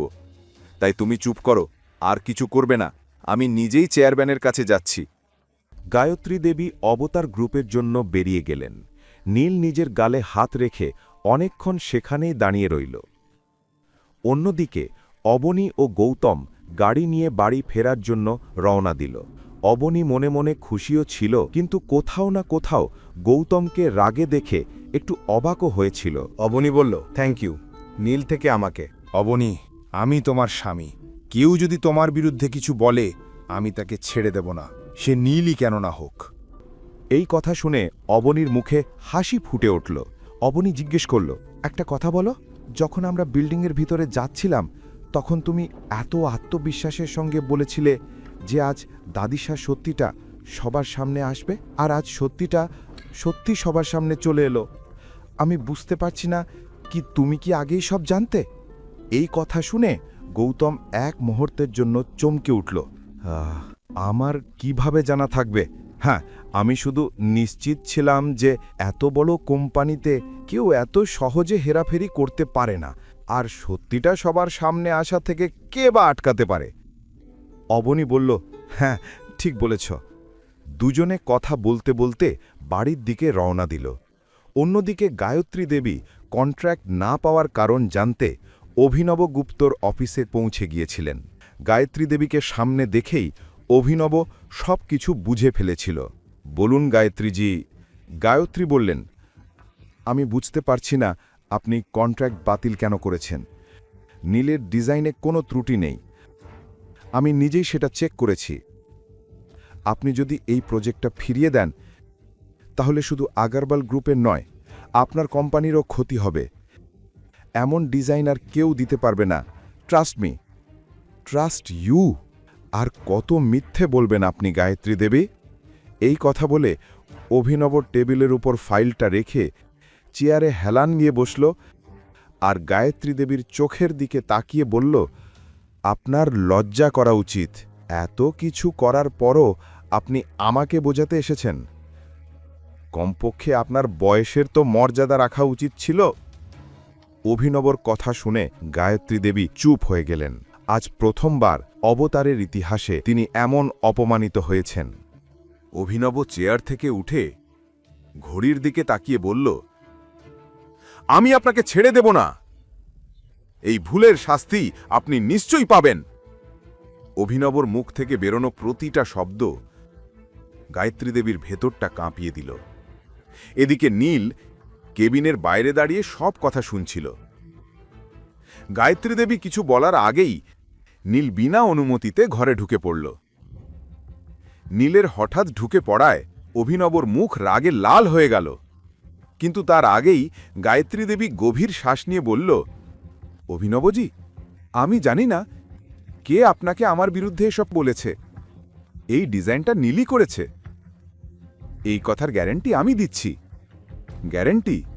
তাও এই রঙিন মেজাজের মানুষের? গায়ত্রী দেবী, আপনি নিশ্চয়ই মজা করছেন। দয়া করে। আমি আপনার চেয়ে অনেক আগে থেকেই এই ডিজাইন ইন্ডাস্ট্রিতে আছি। আমি মানুষের যোগ্যতা চিনতে পারি। আজ আপনি কারো কথায় প্রভাবিত হয়ে আমার কথাই বিশ্বাস করছেন না? অভিনব কঠিন স্বরে বলল, আপনি কি ভাবছেন গায়ত্রী দেবী, আমি এখানে শুধু সময় কাটাতে আসি? আমি জানি একটা প্রোডাক্টের ডিজাইন তৈরি করতে কত পরিশ্রম লাগে। ডিজাইনারকে পুরো প্রক্রিয়া মেনে চলতে হয়, কিন্তু মিস্টার নীল সেটা করতে পারেন না, কারণ আমি ওর আগের কাজও দেখেছি। এই কথা বলতে বলতে অভিনব গায়ত্রীর চোখে চোখ রেখে তাকিয়ে রইল। এখন আমার কথা কান খুলে শুনুন, সে বলল। আমাকে তাড়াতাড়ি সেই ব্যক্তির নাম জানতে হবে যিনি এই ডিজাইন বানিয়েছেন, না হলে ফল কি হবে আপনি ভালোই জানেন। যদি চান যে অবতারে আপনার নাম আগের মতোই থাকুক, তাহলে নিজের কাজে মন দিন, কারণ এই কোম্পানির আসল মালিক মিস্টার রাঠোরের কানে এই খবর পৌঁছে গেছে। এই কথা শুনে গায়ত্রী দেবীর পায়ের তলা মাটি সরে গেল। নীল অবাক হয়ে অভিনবর দিকে তাকিয়ে রইল। আউট! তার আগেই যে আমাকে গার্ড ডাকতে হবে। এই কোম্পানি থেকে বেরিয়ে যাও, আর যদি সম্ভব হয় তাহলে কয়েকদিন আমার সামনে তোমার মুখটাও যেন না দেখি। গায়ত্রী দেবী পরের মুহূর্তেই কেবিন থেকে বেরিয়ে গেলেন। তার রাগের পাড়া চড়ে গিয়েছিল। অফিসে উপস্থিত সবাই গায়ত্রী দেবী ও নীলকে যেতে দেখছিল। অবতার অফিস থেকে বেরিয়েই গায়ত্রী দেবীর মনে একটা অদ্ভুত ঝড় বইছিল। নীল আগে কখনো তাকে এত রেগে যেতে দেখেনি। দাদিশা, ছেড়ে দিন না। এখন এমন একটা ফালতু লোকের কথা নিয়ে কেন ভাবছেন? আমিও আর এই কোম্পানিতে কাজ করতে চাই না। চুপ! তুমি যদি একটা কথাও বলো তাহলে... দাদিশা, আমি তো শুধু এটা বলছিলাম, আমি তোমার কোনো কথা শুনতে চাই না। পুরো শহরে আমার নাম খারাপ করে ফেলেছ, তারপরও আমার সামনে দাঁড়িয়ে নিজেকে সাফাই দিচ্ছ। কিন্তু দাদিশা, আমার তো এটা বুঝে আসে না। সনায়ার বিয়েতেও রাঠোর পরিবার ঝামেলা করেছিল, আর এখন এখানেও হঠাৎ রাঠোর পরিবার আবার এসে পড়েছে। আমাদের পেছনে এভাবে কেন লেগেছে? কোথাও এমন তো নয় যে এই অবনী ওদের কানে আমাদের বিরুদ্ধে কিছু বলছে। আমি ভাবতেও পারিনি সে এমন বড় খেলা খেলবে। বিষয়টা আরও বিগড়ে যাওয়ার আগে এবং আমরা আরও বড় বিপদে পড়ে যাওয়ার আগে ওর কাছ থেকে অবনী ডিজাইনটা ফিরিয়ে দাও। কিন্তু দাদিশা, তারপর তো অবনী ডিজাইন ডিরেক্টর হয়ে যাবে আর আমাদের মাথার উপর বসে নাচবে। বোঝার চেষ্টা করো, যদি ওই চেয়ারম্যান আমাদের বিরুদ্ধে একটা পদক্ষেপও নেয় তাহলে আমরা 1 মিনিটে শেষ হয়ে যাব। রাস্তার ধারে এসে দাঁড়াতে হবে। তাই ফোন করো আর অবনীকে এই মুহূর্তে অবতার অফিসে আসতে বলো। এই কথা শুনে নীল অনিচ্ছা সত্ত্বেও মোবাইল বের করে অবনীর নাম্বার ডায়াল করল আর গায়ত্রী দেবীর দিকে তাকালো। ওদিকে গৌতম আর অবনী ইতিমধ্যেই বাড়ি পৌঁছে গিয়েছিল, কিন্তু ভেতরে ঢোকার আগেই অবনী দেখল মোবাইলে স্ক্রিনে নীলের নাম ভেসে উঠেছে। গৌতম সঙ্গে সঙ্গে অবনীর কাছ থেকে মোবাইলটা নিয়ে বলল, হ্যালো, অবনীকে ফোন দাও, আমাকে ওর সঙ্গে কথা বলতে হবে। গৌতম বলল, ওর মুড খুব খারাপ, পরে ফোন করো। যদি কিছু জরুরি কথা থাকে তুমি আমাকেও বলতে পারো। এ কথা বলেই গৌতম হাসল আর অবনের দিকে তাকালো। ওপাশ থেকে নীল গর্জে উঠল, তোর মাথা খারাপ হয়ে গেছে নাকি ফাটিচার? তোর সঙ্গে আমি কথা বলবো? ঠিক আছে, কোনো সমস্যা নেই। গৌতম সঙ্গে সঙ্গে কল কেটে দিল। এ দেখে অবনী বিস্মিত হয়ে গেল। আমার মনে হয় খুব তাড়াতাড়ি দাদিশা এখানে আসবেন, তাই তৈরি হয়ে যাও ওনার সঙ্গে দেখা করার জন্য। দাদিশা এখানে কেন আসবেন? অফকোর্স তোমার কাছে ক্ষমা চাইতে। আমার কাছে ক্ষমা চাইতে? স্বপ্নেও ও কাউকে ক্ষমা চায় না, কিন্তু এইবার বিষয়টা খুব বড়। এ কথা শুনে অবনী গৌতমের দিকে তাকালো। দুজনেই হেসে ফেলল আর পরের মুহূর্তেই বাড়ির ভেতরে ঢুকে গেল। কিন্তু নীল ও গায়ত্রী দেবী এখনও অবতার অফিসের বাইরেই দাঁড়িয়েছিলেন। এই ফাটিচার ঘর জামাইয়ের এত সাহস, আমার ফোন কেটে দিল। এখন তোর সুযোগ এসছে। অবনী আর ওই ফাটিচার গৌতমের সঙ্গে আমি নিজেই গিয়ে কথা বলবো, চলো। দাদিশার কথা শুনে নীল মুখ বাঁকিয়ে গাড়ি বের করল আর অবনীর বাড়ির দিকে চলল। পুরো রাস্তা জুড়ে গায়ত্রী দেবীর চোখে রাগের আগুন জ্বলছিল, যা যে কোনো মুহূর্তে ফেটে পড়তে পারত। দেখতে দেখতে তারা অবনীর বাড়িতে পৌঁছে গেল। গাড়ি থেকে নেমেই গায়ত্রী দেবী নীলকে ডোরবেল বাজাতে ইশারা করলেন। নীল রাগে ডোরবেলের বোতাম চাপল। ভেতরে গৌতম ডোরবেলের শব্দ শুনে দরজা খুলতে এলো। দরজা খুলে গৌতম যখন গায়ত্রী দেবী ও নীলকে দেখল, সে হেসে ফেলল। ওয়েলকাম। গায়ত্রী দেবী রাগে জ্বলতে থাকা চোখে তার দিকে তাকালেন। দরজা খুলতেই গৌতম দেখল নীল আর গায়ত্রী দেবী সামনে দাঁড়িয়ে আছে। তার ধারণা একদম ঠিক ছিল। নীল গৌতমকে দেখেই চোখ ঘুরিয়ে নিল। এটা দেখে গৌতম মৃদু হেসে উঠল। স্বাগতম দাদিশা। গায়ত্রী দেবী কঠোর স্বরে বললেন, এই নাটক বন্ধ করো আর চুপচাপ গিয়ে অবনীকে ডাকো। দুঃখিত দাদিশা, অবনীর মুড খুব খারাপ। আপনি তো জানেন অফিসে কি হয়েছে। ভালো হবে আপনি এখান থেকে চলে যান। গৌতম বলল, মনে হয় তোমার অনেক ডানা বেরিয়েছে। আমাকে বেরিয়ে যেতে বলছো? সরো সামনে থেকে। বাড়িতে কেউ তো থাকবে। অনিল কোথায়? আর তার স্ত্রী গীতা? সবাইয়েরই কি মোট খারাপ? এই বলতে বলতে গায়ত্রী দেবী ভেতরের দিকে এগোতে লাগলেন, কিন্তু গৌতম তখনও তাদের পথ আটকে দাঁড়িয়েছিল। গায়ত্রী দেবী রাগে মুখ থেকে চশমা খুলে ফেললেন, কিন্তু তিনি কিছু বলার আগেই গীতা দৌড়ে ঘর থেকে বেরিয়ে এলো। গায়ত্রী দেবীকে সামনে দেখে তার মুখে ঘাম এসে গেল। আরে বাসাব, আসুন না, ভেতরে আসুন। বাইরে দাঁড়িয়ে আছেন কেন? তোমার এই যোগ্য জামাইটা সামনে থেকে সরে দাঁড়ালে তারপর তো আমি ভেতরে আসব। এই কথা শুনে গৌতম গেট থেকে একপাশে চলে গেল। গীতার রাগ ভরে তাকে চোখ দেখালো। গৌতম সরে যেতেই গায়ত্রী দেবী আর নীল ভেতরে এসে বিরক্ত মুখে বসে পড়ল। গীতা মিষ্টি হেসে বলল, মাসাব, যদি কোনো দরকার থাকতো আপনি আমাকে জানালে আমি নিজেই চলে আসতাম আপনার কাছে। গীতা নিজের কাজে লেগে গিয়েছিল। উনি গায়ত্রী দেবীর মনে জায়গা বানানোর একটা সুযোগও হাত থেকে ছাড়তেন না। গায়ত্রী দেবী তার কথা শুনতে শুনতে সোফায় গিয়ে আরামে বসলেন। আমার তোমার সঙ্গে কোনো কথা নেই, তাড়াতাড়ি তোমার মেয়েকে ডাকো, আমার ওর সঙ্গে কথা আছে, তিনি দৃঢ়ভাবে বললেন। গীতা সঙ্গে সঙ্গে অবনীকে ডাকতে তার ঘরের দিকে চলে গেল। এই সময় অনিলও হলে এসে পড়েছিল। গায়ত্রী দেবীকে দেখে সে গৌতমকে ইশারা করল জল আনতে। গৌতম নীলের দিকে তীর্যক দৃষ্টিতে তাকিয়ে রান্নাঘরের দিকে চলে গেল। নীল আর গায়ত্রী দেবী তখনও একে অপরের দিকে বিরক্ত মুখে তাকিয়েছিল। দাদিশা, জল? গৌতম বলল, রেখে দাও টেবিলে। অবনী কোথায়? এমন কি হয়েছে যে তার মুড এত খারাপ? গায়ত্রী দেবী বিরক্ত হয়ে কিছু বলার আগে অবনী সামনে এসে দাঁড়াল। দাদিশা, বলুন কি কাজ? অবনী, আমার তোমার সাহায্য দরকার। যদিও আমি মরে গেলেও কখনো তোমার কাছে সাহায্য চাইতাম না, কিন্তু কি করব? কিছু লোক যোধপুরে এত নাম করা যে তাদের কারণেই আমাকে এখানে আসতে হয়েছে। গায়ত্রী দেবী কথা শেষ করে নীলের দিকে তাকালেন। আমার সাহায্য মানে? আমি বুঝলাম না। অবনী বলল, আমি এক্ষুনি অবতার গ্রুপের চেয়ারম্যানের সঙ্গে দেখা করেছি এবং তাকে বোঝানোর চেষ্টা করেছি, কিন্তু সে আমার কথা শুনতেও রাজি হয়নি। তবে শুনেছি এখন অবতার গ্রুপ রাঠোর পরিবারের মালিকানায় গেছে। তাই তুমি আমার পক্ষ থেকে মিস্টার রাঠোরের সঙ্গে গিয়ে কথা বলো। এই কথা শুনে গীতা আর অনিল বিস্ময়ে একে অপরের দিকে তাকালো। অবনীয় পুরো ব্যাপারটা বুঝে উঠতে পারছিল না। আমি কিভাবে কথা বলবো?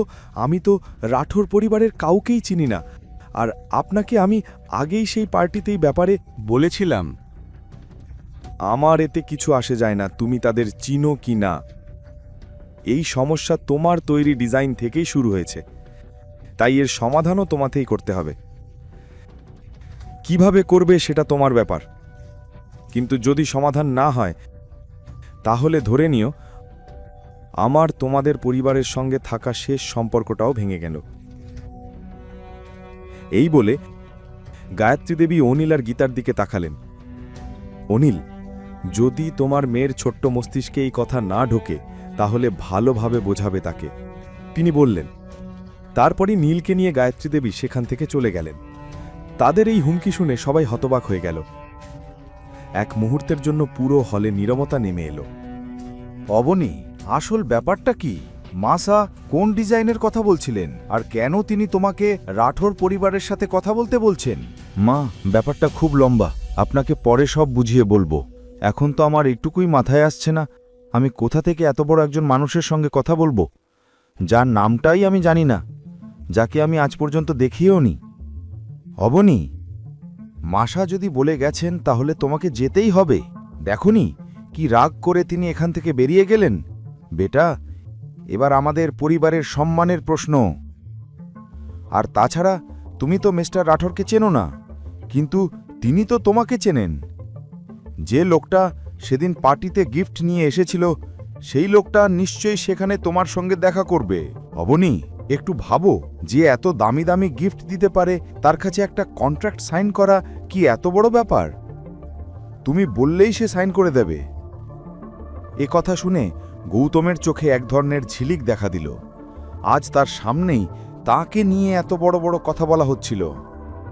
ঈশ্বর, কেউই আমার কথায় বিশ্বাস করে না কেন? আমি রাঠোর পরিবারের কাউকে চিনি না, আর আমি এই ব্যাপারে কোনো কথা বলতে চাই না। একই কথা বারবার বলতে বলতে অবনী বিরক্ত হয়ে পড়েছিল। পরের মুহূর্তেই সে নিজের ঘরে চলে গেল। অবনী চলে যেতে না যেতেই গীতা রাগে গৌতমের দিকে তাকালো। এ সব কিছুর একটাই কারণ এই মনহুস লোকটা। জানি না আর কত বিপদ আমাদের মাথায় আসবে। আমার মেয়ের জীবনটাকে নরক বানিয়ে রেখেছে এই লোকটা। একদম ঠিক বলেছ, আমার মেয়ে লাখে একজন। ভগবান কি করে জানি না এই মানুষটাকে অবনীর ভাগ্যে লিখে দিলেন। এই তীক্ষ্ণ কথাগুলো শুনে গৌতম মাথা নিচু করে নিল। এ তো নতুন কিছু নয়। শেষমেশ সমস্ত দোষই গৌতমের ঘাগে এসে পড়ে। মা বাবা, এবার তো আমার কোনো ভুলই ছিল না, তবুও চুপ। আমার মাথা ধরছে। যত তাড়াতাড়ি সম্ভব আমার চোখের সামনে থেকে সরে যাও।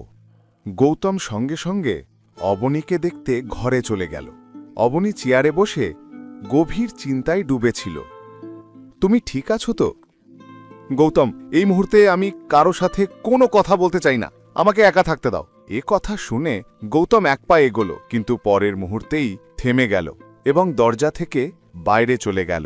গৌতম বেরিয়ে যেতেই অবনী আর নিজেকে সামলাতে পারল না। দরজা বন্ধ করে সে হাউমাউ করে কাঁদতে লাগল। অবনীর কান্নার শব্দ শুনেই গৌতমের পা থেমে গেল। সে দরজায় নক করতে লাগল। অবনী, প্লিজ প্লিজ কাঁদো না।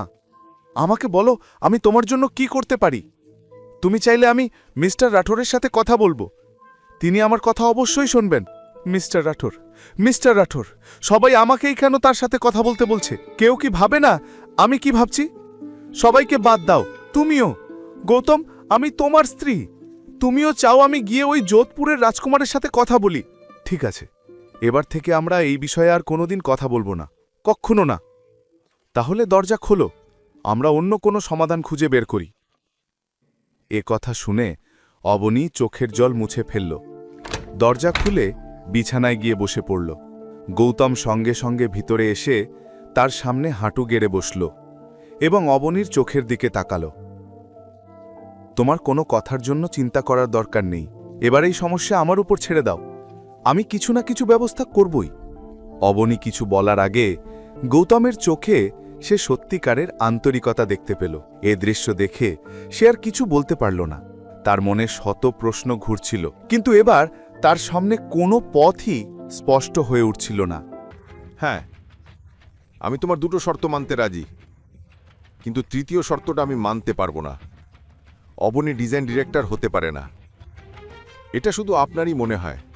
আপনি যদি শর্ত মানতে রাজি না হন তাহলে সরি, অবনীও আপনার কথা মানতে রাজি নয়। এই কথা শুনেই গায়ত্রী দেবীর তীক্ষ্ণ চোখে গীতার দিকে তাকালেন। গীতার গলা যেন শুকিয়ে গেল। এর আগে সে কিছু বলতে পারে, অবনী তার হাত ধরে ফেলল। কারো চোখ বিশ্বাস হচ্ছিল না যে গৌতম গায়ত্রী দেবীর চোখে চোখ রেখে এভাবে কথা বলছে। দাদিশা, আপনার জানার জন্যে বলি, আমার চেয়ারম্যান স্যার আগেই জানতেন যে ডিজাইনগুলো নিখিল করেনি, অবনী করেছে।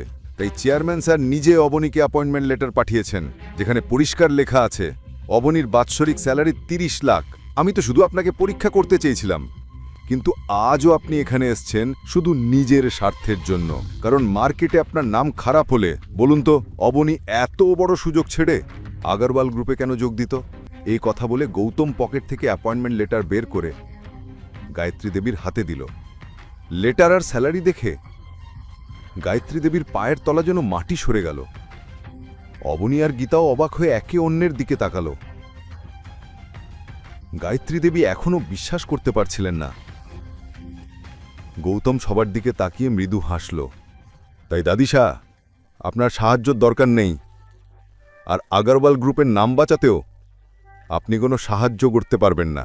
ভালো লাগলো যে আপনি এসছেন, কিন্তু এখন আপনি যেতে পারেন, আর যাদের সঙ্গে এনেছিলেন তাদেরও নিয়ে যান। ধন্যবাদ। গৌতম কথা শেষ করে দরজার দিকে ইঙ্গিত করল। গীতা এগিয়ে এসে বলল, গৌতম, এটা কি বলছো? তোমার মাথা খারাপ হয়ে গেছে? মম, গৌতম ঠিক বলছে। অবনী বেটা, বুঝতে চেষ্টা করো, নিজের দাদির সঙ্গে কেমন প্রতিশোধ? আগরওয়াল গ্রুপ তো আমাদের পরিবারের কোম্পানি, তুমি ওটা ছেড়ে ম্যারিয়াটা কেন যাবে? এর আগে গীতা আর কিছু বলতে পারে, অবনী তার হাত ধরে নিল আর রাগে গায়ত্রী দেবীর দিকে তাকালো। আহ, অবনী বেটা, এটা তো আমাদের পরিবারের ব্যাপার, তোমার কিছুটা তো ভাবা উচিত। রাগ যদি আমার ওপর থাকে তাহলে আমাকে 2-4 কথা শুনিয়ে দিও, আমি খুশি মনে করা কথা শুনব। কিন্তু তুমি যদি আমাদের সাহায্য না করো তাহলে বিজনেস ইন্ডাস্ট্রিতে আমার এত বছরের রেপুটেশন নষ্ট হয়ে যাবে। আর স্যালারির ব্যাপারে, আগরওয়াল গ্রুপ তোমার স্যালারি বাড়াতে প্রস্তুত। ঠিক আছে দাদিশা, কিন্তু একটি শর্ত, এইবার গৌতম আমার পার্সোনাল অ্যাসিস্ট্যান্ট হবে, মানছেন? এই কথা শুনে গৌতমের চোখ আনন্দে জ্বলে উঠল। গায়ত্রী দেবীর সঙ্গে সঙ্গে নীলকে ইশারা করলেন।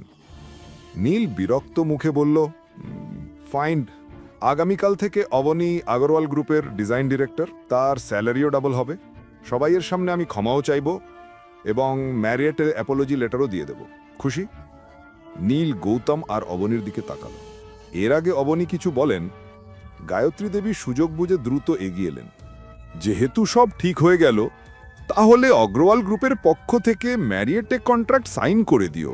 অবনী বেটা, ঠিক আছে দাদি, আমি আমার প্ল্যান নিয়ে আসব। অবনী বলতেই গায়ত্রী দেবী স্বস্তির নিঃশ্বাস ফেললেন এবং পরের মুহূর্তেই দরজা দিয়ে বেরিয়ে গেলেন। নীল আর সানায়াও গৌতমকে রাগে দেখে বেরিয়ে গেল। হলরুমে নীরবতা নেমে এলো। গীতা এখনো বিশ্বাস করতে পারছিল না যা ঘটল। সে হাসতে হাসতে সোফায় বসে পড়ল। গৌতম, আমার তোমার সঙ্গে একটা জরুরি কথা আছে। গৌতম সঙ্গে সঙ্গে অবনীর পেছন পেছন গেল। তুমি আমাকে অ্যাপয়েন্টমেন্ট লেটারে ব্যাপারে জানাওনি কেন? অবনী, আমি মিথ্যে বলেছিলাম, লেটারটা নকল, আমি ঠিক একই রকম কপি বানিয়েছিলাম। কি? অবনী সঙ্গে সঙ্গে লেটারটা মনোযোগ দিয়ে পড়তে লাগলো। কিছুক্ষণ আগে তার চোখে যে খুশি ছিল তা মুহূর্তে উধাও হয়ে গেল। তার পায়ের তলা থেকে মাটি যেন সরে গেল। না, এটা হতে পারে না। গায়ত্রী দেবীর অবস্থা দেখে নীল আর সানায়া তাকে সামলাতে এগিয়ে এলো। দাদিশা, আপনি চিন্তা করবেন না, আমরা চুরির অভিযোগ ফিরিয়ে অবনীর উপর চাপিয়ে দেব এবং বলবো ডিজাইন ওই চুরি করেছে আর এখন আমাদের নাম নিচ্ছে।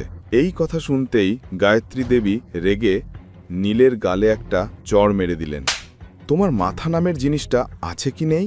এখানে লোকজন আমার সুনামের উপর প্রশ্ন তুলছে, আর এই সময়ও তুমি বোকার মতো কথা বলছো। কি বলবে গিয়ে? ডিজাইনে তোমারই নাম লেখা আছে, ভুলে গেছ? ওটা এখন আর অবনীর নয়, ওটা তোমার ডিজাইন। প্রথমত আমাকে অবনীর সাথে দেখা করতে হবে। এই মেয়েটা কাল থেকে আমার কথার উত্তর দেয়নি। সঙ্গে সঙ্গে সানায়া বলল, কিন্তু দাদি, আপনার বারবার ওদের ওখানে গেলে ওদের আরও দাম বাড়াবে না? কখনো কখনো কাজ বের করতে গাধাকেও বাপ বানাতে হয়, তাই সময় এসেছে গাধাকে বাপ বানানোর। এ কথা বলে গায়ত্রী দেবী সানায়া আর মিলকে নিয়ে অবনীর বাড়ির দিকে বেরোলেন।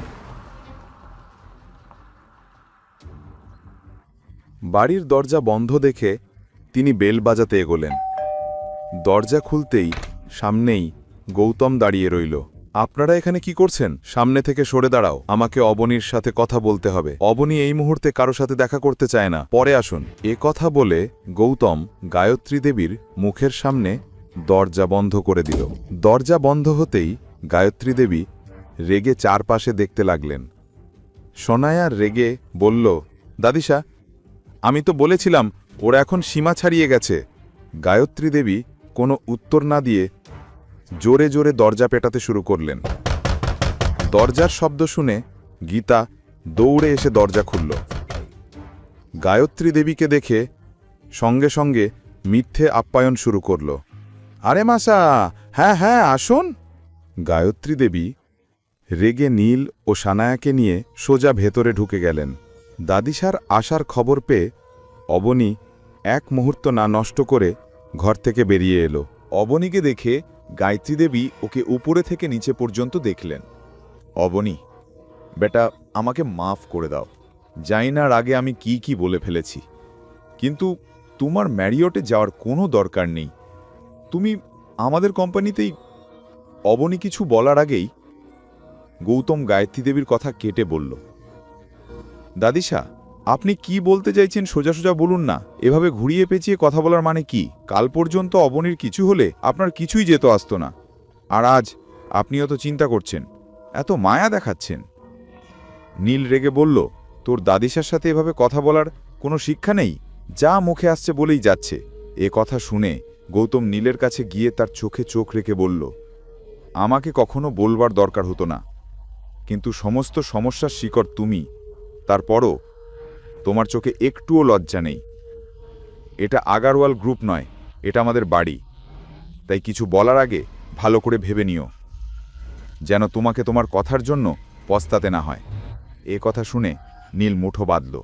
সে গৌতমকে মারতে যাচ্ছিল, কিন্তু ঠিক তখনই গায়ত্রী দেবী ইশারায় তাকে থামালেন। নীল বলল, আমি তোমার এই বকবকের উত্তর দেব না। তারপর সে হলের এক কোণে গিয়ে দাঁড়াল। তখন গায়ত্রী দেবী অবনীর দিকে এগিয়ে বললেন, অবনী, এখন তুমিই বলো, তুমি এই বিপদের সময় তোমার পরিবারকে সাহায্য করতে চাও, নাকি তুমি তোমার জেদেই অটল থাকবে? অবনী চুপচাপ দাঁড়িয়ে রইল। গীতা কিছু বলার সাহস পেল না। তখন গৌতম বলল, ঠিক আছে, আপনি যা চান তাই হবে, কিন্তু আমাদের 3টি শর্ত আছে। প্রথম, যে ডিজাইন আপনারা মিলে চুরি করেছেন ওটা আপনারা অবনীকে ফেরত দেবেন। দ্বিতীয়, নীল অফিসে সবাইকে সত্যি কথা বলবে এবং সবার সামনে অবনীর কাছে ক্ষমাও চাইবে। তৃতীয়, ডিজাইন ডিরেক্টরের পোস্টই অবনী পাবে। গৌতম অবনীকে স্যুপ খাইয়ে রান্নাঘরের রাতের বাসন ধুতে শুরু করল। সেই মুহূর্তে সে যেন বাড়ির এক চাকরের মতো কাজ করছিল, কিন্তু কোথাও না কোথাও গৌতমের ইশারাতেই অভিনব নিজের কাজ করছিল। রাত নামতেই অভিনব গৌতমকে মেসেজ করল। গৌতম মেসেজ পড়ে মনে মনে হাসল। ভাবল, অবনী তো ঘুমিয়ে গেছে, কিন্তু তার শত্রুরা আজ শান্তিতে ঘুমোতে পারবে না। ঠিক যেমনটা গৌতম ভেবেছিল তাই হল। অগ্রওয়াল হাউজে, যেখানে গায়ত্রী দেবী মুখ ফুলিয়ে হলঘরে বসেছিলেন, সকাল থেকে অবনীর ফোন করার চেষ্টা করছিলেন, কিন্তু অবনীর ফোন বারবার সুইচ অফ আসছিল। ধীরে ধীরে গায়ত্রী দেবীর ধৈর্যের বাঁধ ভাঙতে শুরু করেছিল। নীল পাশে দাঁড়িয়ে তার দাদিকে দেখছিল। সে পুরো পরিস্থিতি বুঝে গিয়েছিল। এই মেয়েটার এখনো কোনো আপডেট নেই, জানাই নেই এটা অবতারও কিনা। এর ফোনও লাগছে না, আর এই নিজে থেকেও কোনো ফোন করছে না। ভাবতেই পারিনি যে মেয়েটা এত নকরা দেখাতে শুরু করবে। দাদিশা, যেদিন থেকে আমরা ওর সাহায্য চাইলাম সেদিন থেকে ওর দাম যেন আরও বেড়ে গেছে। দেখলেন না, গতকাল সোজা মুখে কথাও বলছিল না, আর সেই বাড়ির জামাইও আজকাল অনেক কথা বলতে শুরু করেছে। কয়েকদিন কাটতে দাও এদের। তারপর যা ভুল করেছে এই দুজনকে অনেক বড় মূল্য দিতে হবে। গীতা যেমন দেখবে, অনিলও দেখবে। অনিল হয়তো ভুলে গেছে যে মা রেগে গেলে কার সামনে কি বলেন তা দেখেন না। গায়ত্রী দেবী কিছু বলার আগেই দরজা দিয়ে সানায়াকে ঢুকতে দেখা গেল। সানায়াকে দেখেই তিনি সোফা থেকে উঠে দাঁড়ালেন। পুরো রাত কোথায় ছিলে সানায়া? চেয়ারম্যানের সঙ্গে কথা হয়েছে? হ্যাঁ দাদিছা, গতকাল শীষমহল ক্যাফেতে মিস্টার রাঠোর আমার সঙ্গে দেখা করতে আসছিলেন। আমি সময় মতো পৌঁছে গিয়েছিলাম। তারপর না জানি কোথা থেকে সেই বাড়ির জামাই গৌতম এসে হাজির। তাকে কোনো রকমে সেখান থেকে পাঠিয়ে দিয়েছিলাম, কিন্তু তারপর কি হলো জানি না। অনেকক্ষণ অপেক্ষা করেও রাঠোর এলো না। এই কথা শোনা মাত্র গায়ত্রী দেবী জোরে টেবিলে হাত মারলেন। তার শরীর গরম হয়ে উঠল, চোখ লাল হয়ে গেল। গৌতমের এত সাহস! কি মনে করে অবনী? গায়ত্রী দেবী নাকি তার কাছে ভিক্ষে চাইবে? এখন নিজের ফকির স্বামীকে সামনে আনতে শুরু করেছে। এর মাঝেই নীল অবাক হয়ে মোবাইলের দিকে তাকিয়েছিল। মোবাইল থেকে শোনা যাচ্ছিল নিউজের আওয়াজ। গায়ত্রী দেবী প্রশ্ন করতেই নীল তার হাতে মোবাইলটা দিল। নিউজে বলা হচ্ছিল, কনস্ট্রাকশন ইন্ডাস্ট্রিতে যার প্রচুর নাম গায়ত্রী দেবী সম্প্রতি ম্যারিয়টের সঙ্গে যে প্রজেক্টে কাজ শুরু করতে যাচ্ছিলেন, আজ সকালে ম্যারিয়টের চেয়ারম্যান জানিয়েছেন গায়ত্রী দেবী কোম্পানির সঙ্গে বড়সড় প্রতারণা করেছেন। জানা গেছে ম্যারিয়টের ভবিষ্যৎ ডিজাইন নকল করে বদলে ফেলে কোম্পানিকে ঠকানোর চেষ্টা করেছেন তিনি। এই খবর প্রকাশের পর যোধপুরের বড় বড় প্রাইভেট কোম্পানিতে চাঞ্চল্য ছড়িয়ে পড়েছে। সকলেই প্রশ্ন তুলছে গায়ত্রী দেবীর সততা নিয়ে। চেয়ারম্যান জানিয়েছেন, অগ্রওয়াল গ্রুপ হয়তো অনেক দিন ধরেই এই ধরনের প্রতারণা করে আসছিল, কিন্তু এবার তারা হাতে নাতে ধরা পড়েছে। এখন অগ্রওয়াল গ্রুপের বিরুদ্ধে কি ব্যবস্থা নেওয়া হবে আর কি হতে চলেছে মিস্টার অভিনবের সিদ্ধান্ত জানতে থাকুন, আমাদের সঙ্গেই থাকুন। নিউজ শোনার সঙ্গে সঙ্গে গায়ত্রী দেবীর পায়ের নিচ থেকে মাটি সরে গেল। তিনি নিজের চোখকে বিশ্বাস করতে পারছিলেন না। তার পুরো শরীর কাঁপতে শুরু করল। বছরের পর বছর গড়া সম্মান এক মুহূর্তেই চুরমার হয়ে গেল। দেখতে না দেখতেই গায়ত্রী দেবীর হাত থেকে ফোনটা পড়ে গেল আর উনি চুপ করে সোফায় বসে পড়লেন। চেয়ারম্যান আমাকে 7:30টার সময় বলেছিলেন, আর এখন তো প্রায় 12টা বাজতে চলেছে। কোনো সমস্যা নেই, আজ আমি মিস্টার রাঠোরকে না দেখে ফিরব না। তার জন্য যদি আমাকে পুরো রাতই অপেক্ষা করতে হয় তবুও করব। সনায়া ঠিক করে ফেলেছিল যে সে পুরো রাত ক্যাফের বাইরে দাঁড়িয়েই থাকবে। এদিকে সনায়া বাড়ি না ফেরায় গায়ত্রী দেবী খুব চিন্তিত হয়ে পড়েছিলেন। তিনি সঙ্গে সঙ্গে সনায়াকে ফোন করলেন। সনায়া বেটা, কোথায় তুমি? 12টা বাজছে। আমি যেখানে আছি ঠিক আছি দাদিশা, আপনি ঘুমিয়ে যান, আমার আসতে একটু দেরি হবে। গায়ত্রী দেবীর মাথা যেন ফেটে যাচ্ছে উদ্বেগে। তিনি আর কিচ্ছু বললেন না, কল কেটে দিলেন। ফোন কেটে যেতেই সনায়া ফাঁকা রাস্তাটার দিকে তাকিয়ে রইল। তার চোখে তখনও আশা দেখা যাচ্ছিল। ধীরে ধীরে পুরো রাত কেটে গেল। ভোর হতেই সনায়া গাড়ির পাশে দাঁড়িয়ে রাগে চারপাশে তাকাতে লাগল।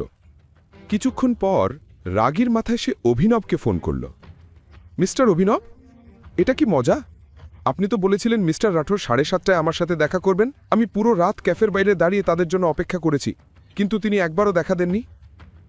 আপনার এই আচরণের জন্য জানেন কি? সনায়া, আগে ঠিকভাবে কথা বলুন। আর স্যার যদি না এসে থাকেন সেটা আমি কিভাবে জানব? আমি তো আপনার সামনেই কথা বলেছিলাম। আমি তোমার সঙ্গে ভদ্রভাবে কথা বলবো? তোমার কোনো যোগ্যতা নেই আমার সামনে দাঁড়ানোর। আপনি কি বললেন? আমি আমার যোগ্যতা খুব ভালোভাবেই জানি, আর এটাও জানি যে গতকাল আপনি আমার অফিসে মিথ্যা বলে ঢুকেছিলেন। সত্যি বলতে আপনার আমার সামনে কোনো যোগ্যতাই নাই। পরবর্তীতে ম্যারিয়টে পা রাখার আগে 10 বার ভেবে আসবেন। এত বলেই অভিনব রাগে ফোন কেটে দিল। সনায়ার চোখ রাগে লাল হয়ে উঠল। সে সঙ্গে সঙ্গে রাগের মাথায় নিজের মোবাইল মাটিতে ছুঁড়ে ফেলল। এদিকে গৌতম বাড়ির সব কাজ শেষ করে অবনীর জন্য স্যুপ তৈরি করছিল। অবনী তখনও টেনশনে ভুগছিল। সে কি করবে?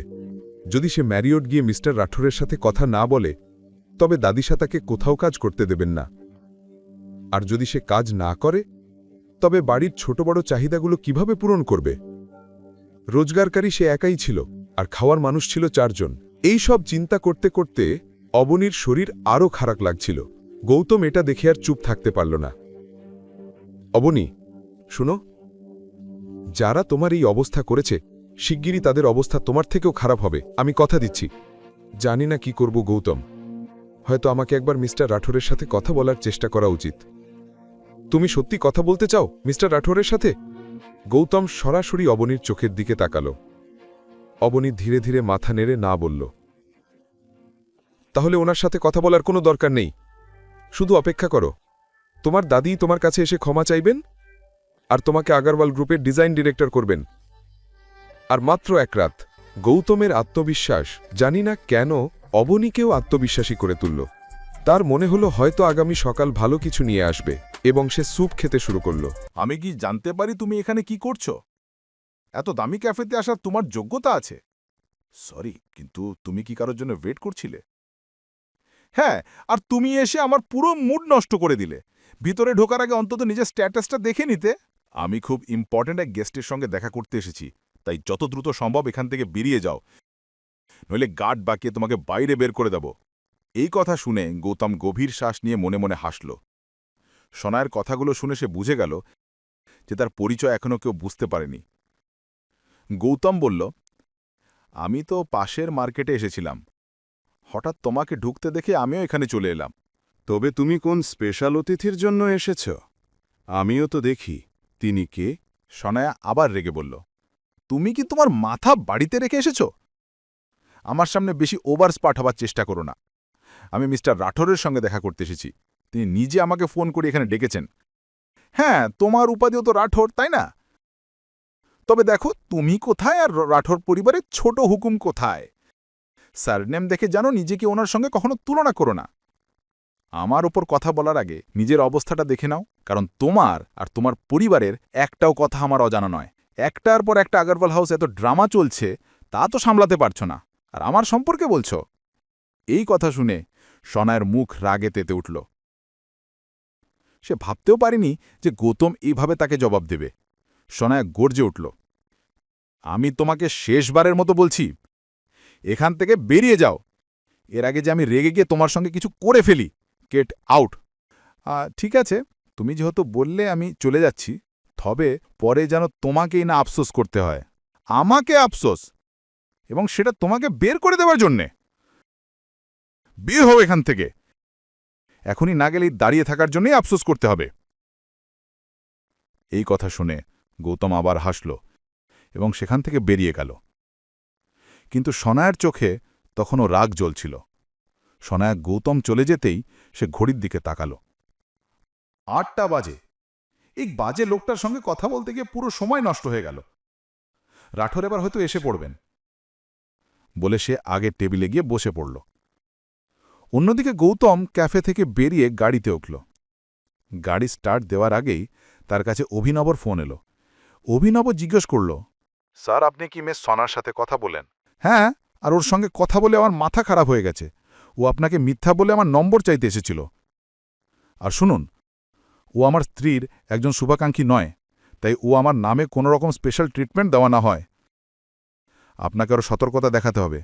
আজকের পর থেকে যেন যে কেউর কারণে আমাকে বিরক্ত করা না হয়। সরি স্যার, আমার ভুল হয়েছে।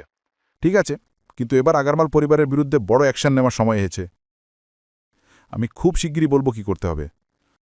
কথা শেষ করে গৌতম কল কেটে বাড়ির দিকে রওনা দিল। ওদিকে সনায়া ক্যাফেতেই বসেছিল মিস্টার রাঠোরের অপেক্ষায়। 11টা বেজে গেল।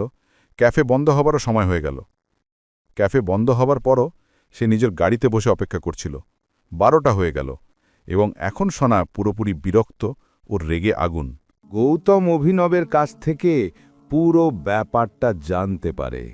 সানায়া অফিসে এই কথা বলেছে যে মিস্টার রাঠোর তার বোনকে পছন্দ করেন এবং সানায়া তার বোনকে নিয়ে কিছু জরুরি কথা বলতে চান মিস্টার রাঠোরের সঙ্গে। গৌতম কিছুই বুঝতে পারছিল না, এটা কি সানায়ার কোনো চাল, নাকি সত্যিই সে কিছু জেনে গেছে। আর সে কারণ জানার ঝুঁকি নিতে পারছিল না। নিজের সত্যিটা সে সঠিক সময়েই অবনীকে বলতে চেয়েছিল, আর আজ একদমই সঠিক সময় ছিল না। হঠাৎ সানায়ার নাম শুনে গৌতম ঘাবড়ে উঠেছিল। ওদিকে মোবাইলে ছড়িয়ে পড়া নীরবতায় অভিনব কিছুই বুঝতে পারছিল না। স্যার, আমি কি তাকে আপনার নম্বর দিয়ে দিই? না, ওনাকে নম্বর দেবেন না। যদি কোনো জরুরি কাজ হয় তাহলে আমার সঙ্গে সরাসরি দেখা করাই ভালো। আপনারা কাজ করুন, ওকে সন্ধ্যে 7:30টায় ক্যাফে শীষমহলে আসতে বলে দিন। এখান থেকে বেরোনোর সময় তার সঙ্গেও দেখা করে নেব। ওকে স্যার, বলেই অভিনব ফোন কেটে দিল। ফোন কাটতেই গৌতম গভীর চিন্তায় পড়ে গেল। তার মনে হচ্ছিল তার সত্যিটা হয়তো সবার সামনে ফাঁস হয়ে যেতে পারে। এদিকে গৌতমের সঙ্গে কথা শেষ করে অভিনব হাসি মুখে সানায়াকে বলল, স্যার, আপনাকে 7:30টায় ক্যাফে শীষমহলে আসতে বলেছেন। ওই সময়েই তিনি বেরোবেন, তখন আপনার সঙ্গেও দেখা হয়ে যাবে। সানায়া খুশি হয়ে বলল, ঠিক আছে, থ্যাংক ইউ। পরের মুহূর্তেই সে টেবিল থেকে ব্যাগ তুলে নিল এবং ঘড়িতে সময় দেখল। তার হাতে আর বেশি সময় ছিল না। তার উপর এটাই হতে চলেছিল রাঠোর পরিবারের সঙ্গে তার প্রথম ইন্টারঅ্যাকশন। সে সঙ্গে সঙ্গে মল থেকে নিজের জন্য একটা ড্রেস কিনতে বেরিয়ে গেল। অভিনব কিছু বলতে পারার আগেই সানায়া ভ্যানিশ হয়ে গেছিল। এটা দেখে অভিনবর একটু অদ্ভুত লাগলো। অবতার অফিস থেকে বেরিয়ে সানায়া বড় একটি শপিং মলে চলে গেল। মনের মধ্যে সে বলল, দাদিশা, গুড নিউজ পরে দেব, আগে আমি দেখে তো নিই যে কে সেই মানুষ যে পুরো পৃথিবীকে বাদ দিয়ে অবনীর মতো মেয়ের প্রেমে পড়েছে এবং আমায় দেখা করতে এত তাড়াতাড়ি রাজি হয়ে গেল এই শুনে যে আমি অবনীর সিস্টার ইন ল। এই ভাবতে ভাবতে সনায়া মল থেকে একটা দারুণ দামি ড্রেস কিনে ফেলল। দেখতে দেখতে 6টা বেজে গেল। সে 1 মিনিটও লেট হতে চাইছিল না। পরের মুহূর্তেই সে গাড়ি নিয়ে ক্যাফে শীষমহলের দিকে রওনা দিল। ক্যাফেতে পৌঁছে চারপাশে তাকালো। চারদিকে কেউ নেই, পুরো ক্যাফে ফাঁকা। ফাঁকা ক্যাফে দেখে সে কোণের একটি টেবিলে গিয়ে বসে পড়ল। কিছুক্ষণ পর ঘড়িতে তাকিয়ে দেখল 7:30 হতে মাত্র 10 মিনিট বাকি। এটা দেখে সে নিজের চুল ঠিক করতে লাগল এবং গেটের দিকে তাকিয়ে রইল। সময় যত এগোচ্ছে তার হৃৎস্পন্দন ততই বাড়ছিল। চুল ঠিক করতে করতে সে শুনল দরজা খোলার শব্দ। ঘড়িতে দেখল 7:30 ঠিক। তার চোখে উজ্জ্বলতা ফুটে উঠল। পরের মুহূর্তেই সে হাসি মুখে চেয়ার থেকে উঠে দাঁড়াল। কিন্তু গেট খুলতেই সে দেখল একজন পুরুষ, যার পিঠ তার দিকে, চারপাশে ক্যাফে দেখছিল। সনায়া তার কাছে গিয়ে তার কাঁধে হাত রাখল, কিন্তু মুখ দেখেই তার পায়ের তলা থেকে মাটি সরে গেল। সামনে দাঁড়িয়ে আছে গৌতম। সনায়া চমকে নিজের সঙ্গে বলল, কি, গৌতম রাঠোর পরিবারের? না, এটা কখনো হতে পারে না। এই ফাটিচার লোকের তো সুমের প্যালেসে ঝাড়ু দেওয়ারও যোগ্যতা নেই। আমি কি নাকি ভাবছি। ওদিকে সনায়াকে অবাক দেখে গৌতমও বুঝে গেল কিছু না কিছু গোলমাল হয়েছে। দেখতে দেখতে রাত হয়ে গিয়েছিল। গৌতম সবসময়ের মতো সবাইয়ের আলাদা আলাদা ফরমায়েশে রান্না বানিয়ে খুব দেরিতে ফ্রি হয়েছিল। কিন্তু রাতের বাসন মাজার পর যখন সে ঘরে ঢুকল, দেখল অবনী এখনো শুয়ে শুয়ে এপাশ ওপাশ করছে। আজ তার চোখে এক ফোঁটাও ঘুম ছিল না। অবনীকে এই অবস্থায় দেখে গৌতমের খুব কষ্ট হচ্ছিল। কেমন করে যেন রাত কেটে গেল। পরের সকালে গৌতম খুব ভোরে উঠে ঘর পরিষ্কার করতে লেগে গেল। দেরি করে ঘুমোতে যাওয়ার কারণে অবনী তখনও ঘুমিয়েছিল। কিন্তু হঠাৎ ফোনের রিংয়ে তার ঘুম ভেঙে গেল। সে উঠে ফোন চেক করতেই স্ক্রিনে দাদিশার নাম ভেসে উঠল। নাম দেখেই তার মুখের রং ফ্যাকাশে হয়ে গেল। এটা দেখে গৌতম সব গাছ ছেড়ে তার কাছে চলে এলো। কি হলো, কার ফোন? দাদিশার। আমি কথা বলছি। গৌতম, ডোন্ট ওয়ারি, কিছু হবে না। গৌতম সঙ্গে সঙ্গেই অবনীর হাত থেকে ফোন নিয়ে নিল। হ্যালো। তোমার তো অভ্যাস হয়ে গেছে লোকজনের কাজে নাক গলানোর। অবনী কোথায়? ও অবতার গ্রুপ যাওয়ার জন্য বের হয়নি? না, অবনীর শরীরটা ঠিক নেই, আজ সে রেস্ট নিচ্ছে। আজ সে কোথাও যাবে না। শরীর খারাপ হোক বা সে মরেই যাক, তাকে বলো অবতার গ্রুপ তো যেতেই হবে, না হলে আমি তাকে আগরওয়াল গ্রুপ কি যোধপুরে আর কোথাও কাজ করতে দেব না। এই কথা শুনেই গৌতম রাগে ফোন কেটে দিয়ে মোবাইল বন্ধ করে দিল। এ থেকে অবনীর টেনশন শুরু হলো। গৌতম, তুমি কি করলে? অবনী, আজ তোমার কোথাও যাওয়ার দরকার নেই। আজ তুমি বাড়িতে বসে বিশ্রাম করবে, তাই তোমার মোবাইল আমি বন্ধ করে দিয়েছি। এ কথা বলেই গৌতম অবনীর ওপর কম্বল টেনে দিল। অবনী আর কিছু বলতে পারল না, বরং গৌতমকে দেখে হেসে ফেলল। ওদিকে গায়ত্রী দেবী আগারওয়াল হাউসের হলঘরে পায়চারি করছিল।